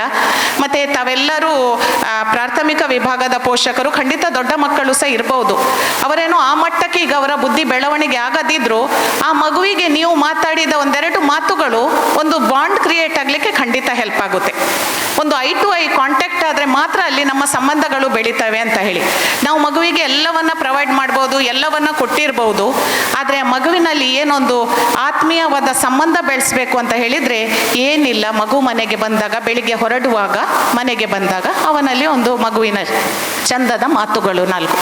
ಆಮೇಲೆ ನಾವು ನಮ್ಮ ಕೆಲಸದಲ್ಲಿರ್ತೀವಿ, ಎಜುಕೇಷನ್ ಇದ್ದರೆ ಓಕೆ, ಓದದಿದ್ರೂ ಕೂಡ ಓದಿದೆಯಾ, ಪುಸ್ತಕ ತೆಗಿ, ಬರೀ ಏನಾಯಿತು. ಯಾಕಂತ ಹೇಳಿದರೆ ಇದನ್ನು ನಾವು ತುಂಬ ಸಾಫ್ಟಾಗಿ ಈಗ ಕೇಳಬೇಕು. ಹೌದಲ್ಲ ನಿಮ್ಗೆ ಅನಿಸುತ್ತಾ?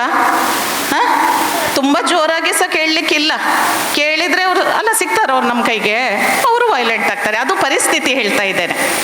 ನನ್ನ ಮಕ್ಕಳನ್ನು ನಾನು ಗಮನದಲ್ಲಿಟ್ಟುಕೊಂಡು ಹೇಳೋದು. ನನ್ನ ಮಗ ಈಗ ಒಂದು 10ನೇ ಕ್ಲಾಸಿನಲ್ಲಿ ಇದ್ದಾನೆ. ಸ್ವಲ್ಪ ವಾಯ್ಸ್ ನನ್ನದು ರೈಸ್ ಆಯಿತು ಅಂದರೆ ಅಲ್ಲಿಂದನೂ ಬೇರೆ ವಾಯ್ಸ್ ಇರುತ್ತೆ. ಇದು ನಿಮ್ಮ ಮನೆಯಲ್ಲೂ ಇರಬಹುದು. ಹಾಗಂತ ಹೇಳಿ ಅವನು SPL ಆಗಿದ್ದಾನೆ, ಕಲಿಯೋದ್ರಲ್ಲೂ ಅಂದರೆ ಬೆಸ್ಟ್ ಇದ್ದಾನೆ. ಆದರೂ ನಾವು ಮಾತನಾಡುವಾಗ ತುಂಬ ಪೊಲೈಟಾಗಿಯೇ ಇರಬೇಕು. ಇದು ನನಗೆ ಅನಿಸಿದ್ದು, ನಿಮಗೂ ಅನಿಸಿರ್ಬೋದಲ್ಲ. ಜೋರು ಮಾಡಿದರೆ ಈಗ ನಡೆಯುವುದಿಲ್ಲ ಮಕ್ಕಳಲ್ಲಿ. ಇದು ನಾವು ಕಂಡುಕೊಂಡದ್ದು. ಅದಕ್ಕೆ ಪ್ರೀತಿಯಿಂದ ಅವರಲ್ಲಿ ವ್ಯವಹರಿಸುವಂಥದ್ದು. ಆ್ಯಸ್ ಎ ಪೇರೆಂಟ್ ನಾವು ಮಕ್ಕಳಲ್ಲಿ ಮಾತನಾಡುವಂಥದ್ದು, ಒಂದು ಹೇಗಿದೆ, ಏನಾಯಿತು, ಯಾಕಂದರೆ ಎಲ್ಲವನ್ನ ಕೊಟ್ಟು ಎಲ್ಲ ವ್ಯವಸ್ಥೆಗಳನ್ನು ಮಾಡಿ ಮಕ್ಕಳಿಗೆ ಗಮನಿಸದಿದ್ರೆ ಕಷ್ಟ. ಇನ್ನು ನಾನು ಮೊಬೈಲ್ ಬಗ್ಗೆ ಎಲ್ಲ ಹೇಳುವುದಿಲ್ಲ. ಯಾಕೆ ಅಂತ ಹೇಳಿದರೆ ಮೊಬೈಲಿಗೆ ಮಕ್ಕಳು ತುಂಬ ಅಡಿಕ್ಟ್ ಆಗಿದ್ದಾರೆ. ಇದನ್ನು ನಾನು ನನ್ನ ಎಕ್ಸ್ಪೀರಿಯನ್ಸಲ್ಲಿ ಹೇಳೋದಾದರೆ 2019 ಕೊರೋನಾ ಬರೋವರೆಗೂ ನಾನೊಂದು ಸಣ್ಣ ಬಟನ್ನ ಮೊಬೈಲ್ ಮನೇಲಿ ಇಟ್ಟಿದ್ದೆ. ಯಾಕಂದರೆ ನಾನು ಸಹ ವರ್ಕಿಂಗ್, ಹಸ್ಬೆಂಡ್ ಸಹ ದೂರ ಇದ್ದಾರೆ. ಮಕ್ಕಳಿಗೆ ಬಂದ ಕೂಡಲೇ ಒಂದು ಅರ್ಜೆಂಟ್ ಕಾಲ್ ಮಾಡಲಿಕ್ಕೆ ಸಣ್ಣ ಮೊಬೈಲ್ ಇಟ್ಟವಳು 2019 10th ಇರುವಾಗ ಮಗಳು ಒಂದು ಕಾಲ್ ಬಂತು. ಹೇಗೆ ಅಂತ ಹೇಳಿದರೆ ಲ್ಯಾಪ್ಟಾಪಲ್ಲೂ ಜಾಯ್ನ್ ಆಗೋದಿಲ್ಲ ಮೀಟಿಂಗಿಗೆ, ವಾಟ್ಸಪ್ಪಿಗೆ ನೋಟ್ಸ್ ಬರೋದು, ಗೊತ್ತಲ್ಲ. ಆಗಿನ ಪರಿಸ್ಥಿತಿ ಹಾಗಿತ್ತು, ನಿಭಾಯಿಸಬೇಕಾಗಿತ್ತು. ಖಂಡಿತ ಮೊಬೈಲ್ನ ಅವಶ್ಯಕತೆ ಇತ್ತು. ಆಗ ಒಂದು ದೊಡ್ಡ ಆಂಡ್ರಾಯ್ಡ್ ಮೊಬೈಲನ್ನು ತೆಗೆದು ಮನೆಯಲ್ಲಿಟ್ಟೆ. ಅದು ಇವತ್ತವರೆಗೂ ಆ ಒಂದು ಚಾಳಿಯನ್ನು ಬಿಡಿಸ್ಲಿಕ್ಕಾಗಲಿಲ್ಲ. ನಿಮಗೂ ಇದು ಅನುಭವ ಆಗಿರ್ಬೋದಲ್ಲ. ಇದು ನಾನು ಹೇಳ್ತೇನೆ, ಒಂದು ಸ್ವಲ್ಪ ಸ್ಟ್ರಿಕ್ಟ್ ಅಮ್ಮನಾಗಿ ಇದ್ದೆ. ಆಗ ಯಾವಾಗ ಮೊಬೈಲ್ ಬಂತ ಖಂಡಿತ ಮಕ್ಕಳು ಮೊಬೈಲ್ಗೆ ಅಡಿಕ್ಟ್ ಆದರು. ಆಮೇಲೆ ಒಂದು ಮೊಬೈಲ್ಗಾಗಿ ಇಬ್ಬರು ಮನೆಯಲ್ಲಿ ಜಗಳ ಕೂಡ ಆಗ್ತಾ ಇತ್ತು. ಆ ಜಗಳ ಯಾವ ಮಟ್ಟಕ್ಕಂತ ಹೇಳಲಿಕ್ಕಿಲ್ಲ. ಇದೆಲ್ಲ ನಿಮಗೂ ಅನುಭವ ಆಗಿರ್ಬೋದು ಅನ್ನೋ ದೃಷ್ಟಿಯಿಂದ ಹೇಳ್ತಾ ಇದ್ದೇನೆ. ಅದಕ್ಕೊಂದೇ ನಾನು ಹೇಳುವಂಥದ್ದು, ಈಗ ಕೂಡ ನಾವು ಮಕ್ಕಳಲ್ಲಿ ಮೊಬೈಲ್ ಇರ್ಬೋದು, ಬಳಸ್ಬೋದು. ಅದಕ್ಕೊಂದು ಲಿಮಿಟ್ ಇದೆ. ಶಾಲೆಗಳಲ್ಲಿ ಬಹಳಷ್ಟು ಹೇಳ್ತಾರೆ. ಯಾಕಂತ ಹೇಳಿದರೆ ಅಡ್ವಾಂಟೇಜಸ್, ಡಿಸ್ಅಡ್ವಾಂಟೇಜಸ್ ಆಫ್ ಇಂಟರ್ನೆಟ್ ಹೇಳ್ಬೋದು, ಅಥವಾ ನಮ್ಮ ಮೊಬೈಲ್ ಬಳಕೆ ಹೇಳುವಾಗ ಸಾಕಷ್ಟು ಮಕ್ಕಳಿಗೆ ವಿಷಯ ಹೇಳಿದ್ರು ಅವರು ಅದನ್ನು ಎಷ್ಟರ ಮಟ್ಟಿಗೆ ತಗೊಳ್ತಾರೆ ಗೊತ್ತಿಲ್ಲ. ಅದಕ್ಕೆ ನಾವೇ ನಮ್ಮನ್ನು ಸ್ವಲ್ಪ ಬದಲಾವಣೆ ಮಾಡ್ಕೊಳ್ಬೇಕು. ನಾವು ಮಕ್ಕಳ ಎದುರಿಗೆ ಆದಷ್ಟು ಮೊಬೈಲ್ ಬಳಕೆ ಕಡಿಮೆ ಮಾಡಿಕೊಂಡ್ರೆ, ಅನಗತ್ಯ ಟಿವಿ ಅಂದರೆ ಉಪಯುಕ್ತ ವಿಷಯಗಳನ್ನು ಬಿಟ್ಟು ಅನಗತ್ಯ ಟಿವಿ ವೀಕ್ಷಣೆ ಮಾಡೋದನ್ನು ಸ್ವಲ್ಪ ಬದಿಗಿಟ್ಟು ನಮ್ಮಲ್ಲಿ ಸ್ವಲ್ಪ ಬಿಹೇವಿಯರಲ್ ಚೇಂಜ್ ಮಾಡಿಕೊಂಡ್ರೆ ಆ ಮಗುವನ್ನು ಇಂಡೈರೆಕ್ಟ್ ಆಗಿ ನಾವು ಚೇಂಜ್ ಮಾಡ್ಬೋದೇನ ಬಿಟ್ಟರೆ, ಮತ್ತು ಈಗಿನ ಪರಿಸ್ಥಿತಿಯಲ್ಲಿ ನಾವೇನಾದರೂ ಹೇಳಿ ಮಾಡಿ ಸಾಧ್ಯ ಇಲ್ಲ ಅಂತ ನಾನು ಭಾವಿಸಿದ್ದೀನಿ. ನಿಮಗೆ ಇದರ ಅನುಭವ ಖಂಡಿತ ಆಗ್ಬೋದು. ಅದಕ್ಕೊಂದೇ ನಾವೇ ಸ್ವಲ್ಪ ಮೊಬೈಲ್ ಆದಷ್ಟು ಮಕ್ಕಳ ಎದುರಿಗೆ ಬಳಸದಿರೋದು. ತೀರಾ ಅಗತ್ಯ ಬಿಟ್ಟರೆ ನನಗೆ ಹೇಳಲಿಕ್ಕೆ ಆಗೋದಿಲ್ಲ. ನಾನು ಯಾಕಂದರೆ 24 ಗಂಟೆ ರಾತ್ರಿ 12:30ವರೆಗೂ ಮೆಸೇಜ್ ನೋಡಬೇಕಾಗುತ್ತೆ. ಇಲ್ಲದೇ ಕೆಲವೊಮ್ಮೆ ಕ್ಯಾನ್ಸಲ್ ಆದ ತರಬೇತಿಗೂ ಹೋಗಿದ್ದೇನೆ. ಲಾಸ್ಟ್ ಮೂಮೆಂಟ್ಗೆ ಕ್ಯಾನ್ಸಲ್ ಆದ ಮೆಸೇಜ್ ಬರುತ್ತೆ, ನೋಡದೆ ನಾನು ಹೋಗಿದ್ದೇನೆ ತರಬೇತಿಗೆ. ಯಾವಾಗ ಕೆಲವೊಮ್ಮೆ ನೋಡಬಾರ್ದಂತ ಮೊಬೈಲ್ ಕೂತಾಗ. ಕೆಲವೊಂದು ಪರಿಸ್ಥಿತಿಯಲ್ಲಿ ಆಗದಿದ್ದರೂ ತಮಗೆಲ್ಲರಿಗೆ ಸಾಧ್ಯ ಇರಬಹುದು ತೀರಾ ಅಗತ್ಯವನ್ನು ಹೊರತುಪಡಿಸಿ ಮಕ್ಕಳ ಎದುರಿಗೆ ಬಳಸದಿರೋದು. ಸ್ವಲ್ಪ ಆದಷ್ಟು ಅವರೊಟ್ಟಿಗೆ ಸಮಯವನ್ನು ವಿನಿಯೋಗ ಮಾಡಿದರೆ ಒಂದು ಸಾಧ್ಯ. ಮತ್ತು ನಾನು ಹೆಚ್ಚು ನೀವು ಬಳಸಬೇಡಿ, ಹಾಗೆ ಮಾಡಬೇಡಿ, ಹೀಗೆ ಮಾಡಬೇಡಿ ನಿಮ್ಮನ್ನು ಖಂಡಿತ ಹೇಳುವುದಿಲ್ಲ. ಯಾಕಂದರೆ ತಾವೆಲ್ಲರೂ ಖಂಡಿತ ಜವಾಬ್ದಾರಿಯುತ ಸ್ಥಾನದಲ್ಲಿದ್ದೀರಿ. ನಿಮ್ಮ ಕರ್ತವ್ಯಗಳು, ನಿಮ್ಮ ಜವಾಬ್ದಾರಿಗಳು ನಿಮಗೆ ಖಂಡಿತ ಗೊತ್ತಿದೆ. ಸ್ವಲ್ಪ ಇದನ್ನು ನಾವು ಬದಲಾವಣೆ ಮಾಡ್ಕೊಳ್ಬಹುದಂತ ನಾನು ಭಾವಿಸ್ತಾ ಇದ್ದೇನೆ. ಇನ್ನು ಶಿಕ್ಷಕರಾಗಿ ಏನು ಮಾಡ್ಬೋದು ಅಂತ ಒಂದು ಸಣ್ಣದಾಗಿ ಸ್ವಲ್ಪ ಹೇಳ್ತೇನೆ. ಯಾಕಂದರೆ ಆ ಮಗು ಸರಾಗವಾಗಿ ಹೋಗ್ಬೇಕಂದ್ರೆ ಪೋಷಕರಾಯಿತು, ಶಿಕ್ಷಕರು ಹೇಳಬೇಕು. ಶಿಕ್ಷಕರಾಗಿ ಇಷ್ಟೇ, ತರಗತಿ ಕೋಣೆಗೆ ಹೋಗುವಾಗ ಸಾಕಷ್ಟು ಪೂರ್ವ ತಯಾರಿಯಿಂದ ಹೋಗ್ಬೇಕಂತ ಹೇಳಿ ನಾನೊಂದು ಶಿಕ್ಷಕಿಯಾಗಿ ನಾನು ಟೀಚರ್ಸ್ಗೆ ಹೇಳಲಿಕ್ಕೆ ಇಷ್ಟಪಡ್ತೇನೆ. ತರಗತಿಗೆ ಹೋಗುವ ಮೊದಲು ಯಾವುದೇ ರೀತಿಯಲ್ಲಿ ಪೂರ್ವಗ್ರಹ ಪೀಡಿತರಾಗಿ ಹೋಗದೆ ಮಕ್ಕಳ ಹಿನ್ನೆಲೆಯನ್ನು ಅರ್ತು ಹೋದರೆ ಒಳ್ಳೆಯದು. ತರಗತಿ ಕೋಣೆಯಲ್ಲಿ ಸಾಕಷ್ಟು ಪ್ರಿಪ್ರೇಷನ್ ಮಾಡಿಕೊಂಡು ಹೋದಾಗ ನಮ್ಮ ತರಗತಿ ಕ್ಲಾಸ್ ರೂಮ್ ಏನು ಇಂಟರಾಕ್ಷನ್ ಇರುತ್ತಾ, ಟೀಚಿಂಗ್ ಲರ್ನಿಂಗ್ ಪ್ರೋಸೆಸ್, ಕಲಿಕೆ ಬೋಧಿಸುವಂಥ ಒಂದು ಪ್ರಕ್ರಿಯೆ ಖಂಡಿತ ಸುಲಭ ಆಗುತ್ತೆ. ಮಕ್ಕಳನ್ನು ಆಗಾಗ ಒಮ್ಮೆ ತರಗತಿ ಕೋಣೆಗೆ ಹೋದ ಕೂಡಲೇ, ಶಿಕ್ಷಕರಿದ್ದೀರಿ ಹಾಗೆ ಹೇಳ್ತಾ ಇದ್ದೇನೆ, ಒಮ್ಮೆ ತರಗತಿ ಕೋಣೆಗೆ ಹೋದಾಗ 1 ಸೆಕೆಂಡ್ ಮಕ್ಕಳ ಮುಖವನ್ನು ನೋಡುವಂಥದ್ದು, ಒಂದು ಎಂಟ್ರಿ ಕೊಟ್ಟ ಕೂಡಲೇ ಒಮ್ಮೆ ಕಣ್ಣಾಡಿಸುವಂಥದ್ದು. ಯಾಕಂತ ಹೇಳಿದರೆ ಬಹಳಷ್ಟು ಸಂದರ್ಭಗಳಲ್ಲಿ ಶಿಕ್ಷಕರಿಗೆ ಸಾಕಷ್ಟು ಮಾಹಿತಿಗಳನ್ನು ಕೊಡುವಂಥದ್ದು, ಅದು ಇದು ಒತ್ತಡದಲ್ಲಿ ಅಟೆಂಡೆನ್ಸ್ ಇಟ್ಕೊಂಡು ನೇರ ತರಗತಿಗಳಿಗೆ ಹೋಗೋದು, ಬಗ್ಗೆ ಅಟೆಂಡೆನ್ಸ್ ಹಾಕಿ ಪುಸ್ತಕ ಹಿಡಿದು ಮಕ್ಕಳನ್ನು ಹೀಗೆ ನೋಡುವಂಥ ಪರಿಸ್ಥಿತಿ ಇದೆ. ಇದನ್ನು ಸ್ವಲ್ಪ ಬದಲಾವಣೆ ಖಂಡಿತ ಮಾಡಿಕೊಂಡ್ರೆ ಮಕ್ಕಳಲ್ಲಿ ಒಂದು ಒಳ್ಳೆಯ ಸಂಬಂಧ ಬೆಳೀಲಿಕ್ಕೆ ಸಾಧ್ಯ. ತರಗತಿ ಕೋಣೆಗೆ ಎಂಟ್ರಾದ ಕೂಡಲೇ ಒಮ್ಮೆ ಮಕ್ಕಳ ಮುಖ ನೋಡುವಂಥದ್ದು, ಮಕ್ಕಳಿಗೆ ಒಂದು ವಿಶ್ ಮಾಡುವಂಥದ್ದು, ಕೂತ್ಕೊಂಡು ಹೇಗಿದ್ದೀರಿ, ಏನು ಒಂದೆರಡು ಮಾತು ಮೆಕ್ಯಾನಿಕಲ್ ಆಗಿ ಸಹ ಆಗ್ಬೋದು. ಕೆಲವೊಮ್ಮೆ ಹೋಗೋದು, ಅಟೆಂಡೆನ್ಸ್ ಆಯಿತು, ನಂತರ ನಮ್ಮ ಪಾಠ ಪ್ರವಚನಗಳಿಗೆ ಬರುವಂಥದ್ದು. ತೀರಾ ಅಗತ್ಯ ಇದ್ದರೆ ನಮ್ಗೆ ಗೊತ್ತಿದೆ, ಶಾಲೆಗಳಲ್ಲಿ ಕೌನ್ಸಿಲರ್ಸ್ ಇದ್ದಾರೆ, ಮಕ್ಕಳಿಗೆ ಗೈಡೆನ್ಸ್ ಆ್ಯಂಡ್ ಕೌನ್ಸಿಲಿಂಗ್ ಖಂಡಿತ ಮಾಡಬೇಕಾಗುತ್ತೆ, ಅಗತ್ಯ ಇದೆ. ನಂತರ ಮಕ್ಕಳಿಗೆ ಆಗಾಗ ಧನಾತ್ಮಕವಾಗಿ ಉತ್ತೇಜನವನ್ನು ನೀಡುವಂಥದ್ದು, ಪಾಸಿಟಿವ್ ಫೀಡ್ಬ್ಯಾಕ್ ಅಂತ ಹೇಳ್ತೀವಿ ನಾವು. ಮಕ್ಕಳಿಗೆ ಹೋದಾಗ ಮಗು ಹೇಗೆ ಇರಲಿ, ಕಲಿಕೆಯಲ್ಲಿ ಹಿಂದಿಲ್ಲ. ಯಾಕಂದರೆ ಪ್ರತಿಯೊಂದು ಮಗು ಯೂನಿಕ್. ನಾನೊಂದು ಹೇಳ್ತೇನೆ ಪೋಷಕರೇ, ಯಾವತ್ತೂ ಕೂಡ ಮಕ್ಕಳ ಮೇಲೆ ಕಲಿಕೆಯಲ್ಲಿ ಹೀಗಿರಬೇಕು ಹಾಗಿರಬೇಕು ಒತ್ತಡ ಹಾಕಬೇಡಿ.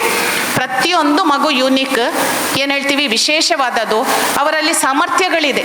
ಆ ಸಾಮರ್ಥ್ಯಗಳನ್ನು ಹೊರ ಬರಲಿಕ್ಕೆ ನಾವು ಸ್ವಲ್ಪ ಅವರಿಗೆ ಏನು ಮಾಡಬೇಕು, ಅವರನ್ನು ಆಗಾಗ ಗಮನಿಸ್ತಾ ಇರಬೇಕು, ಉತ್ತೇಜನ ಕೊಡ್ತಾ ಇರಬೇಕು. ವಿನಃ ಯಾವುದೇ ಮಕ್ಕಳು ಏನೂ ಗೊತ್ತಿಲ್ಲದೆ, ನಾವು ತಿಳಿದಾಗಿಲ್ಲ, ಇವನಿಗೆ ಎಷ್ಟು ಹೇಳಿದರೂ ಗೊತ್ತಾಗೋದಿಲ್ಲ, ಅರ್ಥ ಆಗೋದಿಲ್ಲ, ಸ್ವಲ್ಪ ಕಲೀಲಿಕ್ಕೆ ಹಿಂದೆ, ಬರವಣಿಗೆ ಗೊತ್ತಿಲ್ಲ, ಇದೆಲ್ಲ ನಾವು ಅಂದ್ಕೊಂಡಿದ್ದೇವೆ.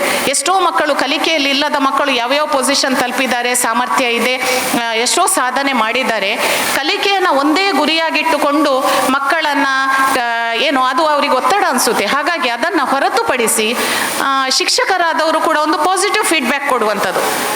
ಏನಾದರೂ ಇದ್ದರೆ ಕ್ಲಾಸಲ್ಲಿ ಆಯಿತು ಮಾಡಿದೆಯಲ್ಲ, ಇನ್ನು ಮಾಡಬೇಡ, ಇಂಥದ್ದು ಚಂದ ನೋಡು, ಎಷ್ಟು ಚಂದ ಬರೆದಿದೆಯಾ, ಸ್ವಲ್ಪ ನೀನು ಕಾನ್ಸಂಟ್ರೇಟ್ ಮಾಡಿದರೆ ನಿನ್ನ ಹ್ಯಾಂಡ್ ರೈಟಿಂಗ್ ಇನ್ನೂ ಚಂದ ಆಗ್ತದೆ. ನೋಡು, ಏನೂ ಇಲ್ಲ, ನೀನು ಕಲಿತಿರ್ಲಿಲ್ಲ, 8 ಮಾರ್ಕ್ ತೆಗೆದೆ ಅಲ್ಲ, 8 ಮಾರ್ಕ್ ತೆಗೆದದ್ದು ನೀನೇ ಅಲ್ಲ, ಇನ್ನೂ ನಿನಗಾಗುತ್ತೆ, ಮುಂದಿನ ಪರೀಕ್ಷೆಯಲ್ಲಿ ಒಳ್ಳೆ ತೆಗಿ. ನಮ್ಗೆ ಗೊತ್ತಿದೆ ಅವನಿಗೆ ಕಷ್ಟ ಆಗ್ತಿದೆ, ಕೇಳುವುದಿಲ್ಲ, ಮನೆಯಲ್ಲಿ ಮಾತು ಕೇಳುವುದಿಲ್ಲ, ಓದುವುದಿಲ್ಲ. ಕೆಲವೊಮ್ಮೆ ಈ ಪಾಸಿಟಿವ್ ಫೀಡ್ಬ್ಯಾಕ್ಸ್ ಕೊಡ್ತೇವಲ್ಲ ನಾವು, ಅದು ಅವರಲ್ಲಿ ಕೆಲವೊಮ್ಮೆ ಧನಾತ್ಮಕ ಬದಲಾವಣೆಗಳನ್ನು ಮಾಡಲಿಕ್ಕಾಗುತ್ತೆ. ಇದು ಪೋಷಕರು ಮಾಡಬೇಕು, ಶಿಕ್ಷಕರು ಮಾಡಬೇಕು. ಯಾವಾಗಲೂ ಮಕ್ಕಳಲ್ಲಿ ಸ್ವಲ್ಪ ಆದಷ್ಟು, ಅದು ಸ್ಪೆಷಲಿ ಈಗಿನ ಜನ್ರೇಷನ್ ಹೇಳ್ತಾ ಇದ್ದೇನೆ, ಮಕ್ಕಳಲ್ಲಿ ಆದಷ್ಟು ಅವರ ಉತ್ತಮವಾದ ವಿಷಯಗಳನ್ನು ಮೊದಲು ಹೇಳಬೇಕು. ನೋಡಿ, ನೀನು ಸ್ಪೋರ್ಟ್ಸಲ್ಲಿ ಎಷ್ಟು ಎಕ್ಸ್ಪರ್ಟ್ ಇದೆಯಾ, ಇದು ಆಗೋದಿಲ್ವ ನಿಮಗೆ ಓದಲಿಕ್ಕೆ, ಗ್ಯಾರಂಟಿ ಆಗುತ್ತೆ ನಿಮಗೆ. ಇಷ್ಟೇ ಮಾತುಗಳು, ಇನ್ನೇನು ಮಾಡಲಿಕ್ಕಾಗುತ್ತೆ ನಾವು, ಅಲ್ವಾ? ಎಷ್ಟೋ ಮಕ್ಕಳು ಎಷ್ಟು ಟ್ಯಾಲೆಂಟೆಡ್ ಇರ್ತಾರೆ. ನಮ್ಗೆ ಗೊತ್ತಿದೆ, ನಮ್ಮ ಮಕ್ಕಳು ಎಲ್ಲ ಫೀಲ್ಡಲ್ಲಿ ಒಂದೇ ಥರ ಇರಲಿಕ್ಕಿಲ್ಲ. ಕೆಲವು ಮಕ್ಕಳು ಬೇರೆ ಬೇರೆ ಕೌಶಲ್ಯಗಳನ್ನು ಹೊಂದಿರ್ತಾರೆ.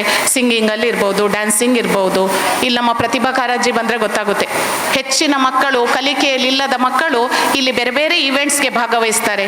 ಅಂಥದ್ರಲ್ಲಿ ಅವರಿಗೆ ಉತ್ತೇಜನ ಕೊಟ್ಟು ಕಲಿಕೆಯ ಕಡೆ ನಾವು ಹೇಳ್ಕೊಳ್ಬೇಕಾಗುತ್ತೆ. ಅಂಥದ್ದು ಶಿಕ್ಷಕರು, ಪೋಷಕರು ಖಂಡಿತವಾಗಿ ಮಾಡಿದರೆ ನಾವು ನಮ್ಮ ಮಕ್ಕಳಲ್ಲಿ ಏನು ಎಕ್ಸ್ಪೆಕ್ಟ್ ಮಾಡ್ತೀವ ಅದಾಗಬೇಕಂತ ಹೇಳಿ, ಆಗ್ಬೋದು, ಆಗುತ್ತೆ ಖಂಡಿತ ಅಂತ ಹೇಳಲಿಕ್ಕೆ ಇಷ್ಟಪಡ್ತಾ ಇದ್ದೇನೆ. ಒಂದು ಇಲಾಖಾ ಪ್ರತಿನಿಧಿಯಾಗಿ ನಿಮ್ಗೊಂದೆರಡು ಮಾತು ಹೇಳಲಿಕ್ಕೆ ಇಷ್ಟಪಡ್ತೇನೆ. ಇಲಾಖೆಯೊಳಗೆ, ಈ ಇಲಾಖೆಯಲ್ಲಿ ಕೆಲಸ ಮಾಡುವಾಗ ಕಂಡುಕೊಂಡ ವಿಷಯ, ತಾವೇನೂ ಅನ್ಯತಾ ತಿಳಿಬಾರ್ದು, ಬೇಸರ ಪಡ್ಕೊಳ್ಬಾರ್ದು.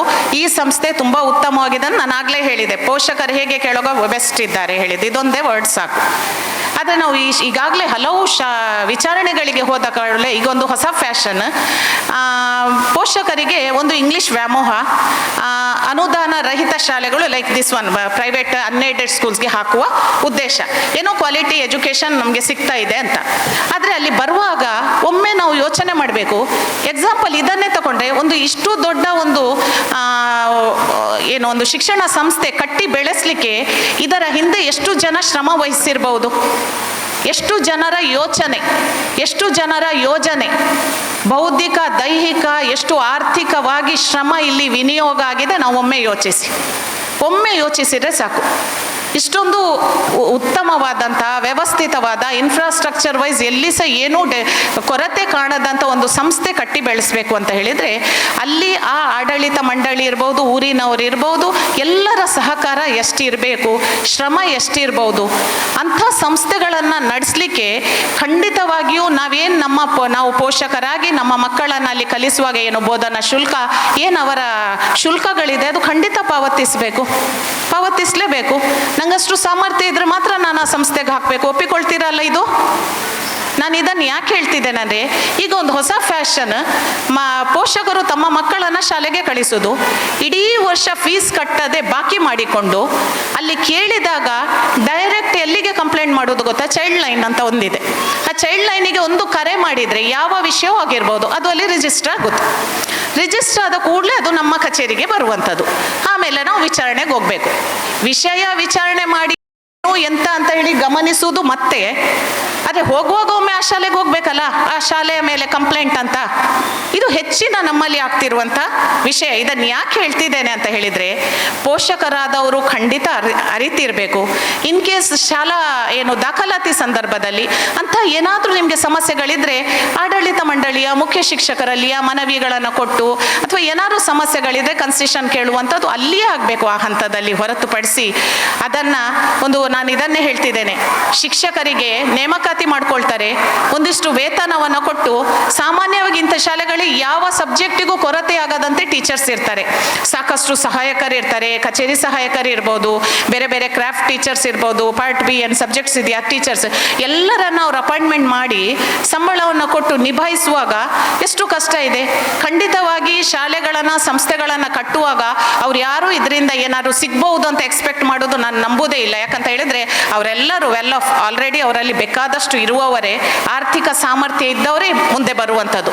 ತಮ್ಮ ಊರಿನಲ್ಲಿ ತಾವು ಬೆಳೆದಂಥ ಪರಿಸರದಲ್ಲಿ ಇರುವಂಥ ಮಕ್ಕಳಿಗೆ ಸಮಸ್ಯೆ ಆಗಬಾರ್ದಂತ ಭಾವಿಸಿ ಸಂಸ್ಥೆಗಳನ್ನು ಕಟ್ತಾರೆ ವಿನಃ ಯಾವುದೇ ಇಲ್ಲ. ಈಗೆಲ್ಲ ಹೇಳ್ತಾರೆ ಎಜುಕೇಷನ್ ಸ್ವಲ್ಪ ಬಿಸ್ನೆಸ್ ಆಗಿದೆ ಅಂತ. ಅಫ್ಕೋರ್ಸ್ ಇರ್ಬೋದು, ಇಲ್ಲವೂ ಹೇಳುವುದಿಲ್ಲ.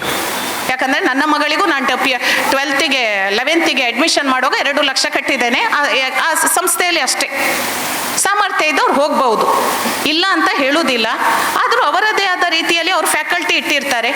ಅವರು ಅದೇ ರೀತಿಯಂಥ ಕ್ವಾಲಿಟಿ ಎಜುಕೇಷನ್ ಕೊಡುವಾಗ ಅವ್ರಿಗೆ ಖಂಡಿತ ಈ ಶೈಕ್ಷಣಿಕ ಚಟುವಟಿಕೆಗಳನ್ನು ನಿರ್ವಹಿಸಲಿಕ್ಕೆ ಖಂಡಿತವಾಗಿಯೂ ಬೇಕಾಗುತ್ತೆ. ಶಿಕ್ಷಕರ ವೇತನ ನಾವು ಹೇಳ್ತೀವಿ, ಖಂಡಿತವಾಗಿ ಅಲ್ಲಿಂದನೇ ಭರಿಸುವಂಥದ್ದು.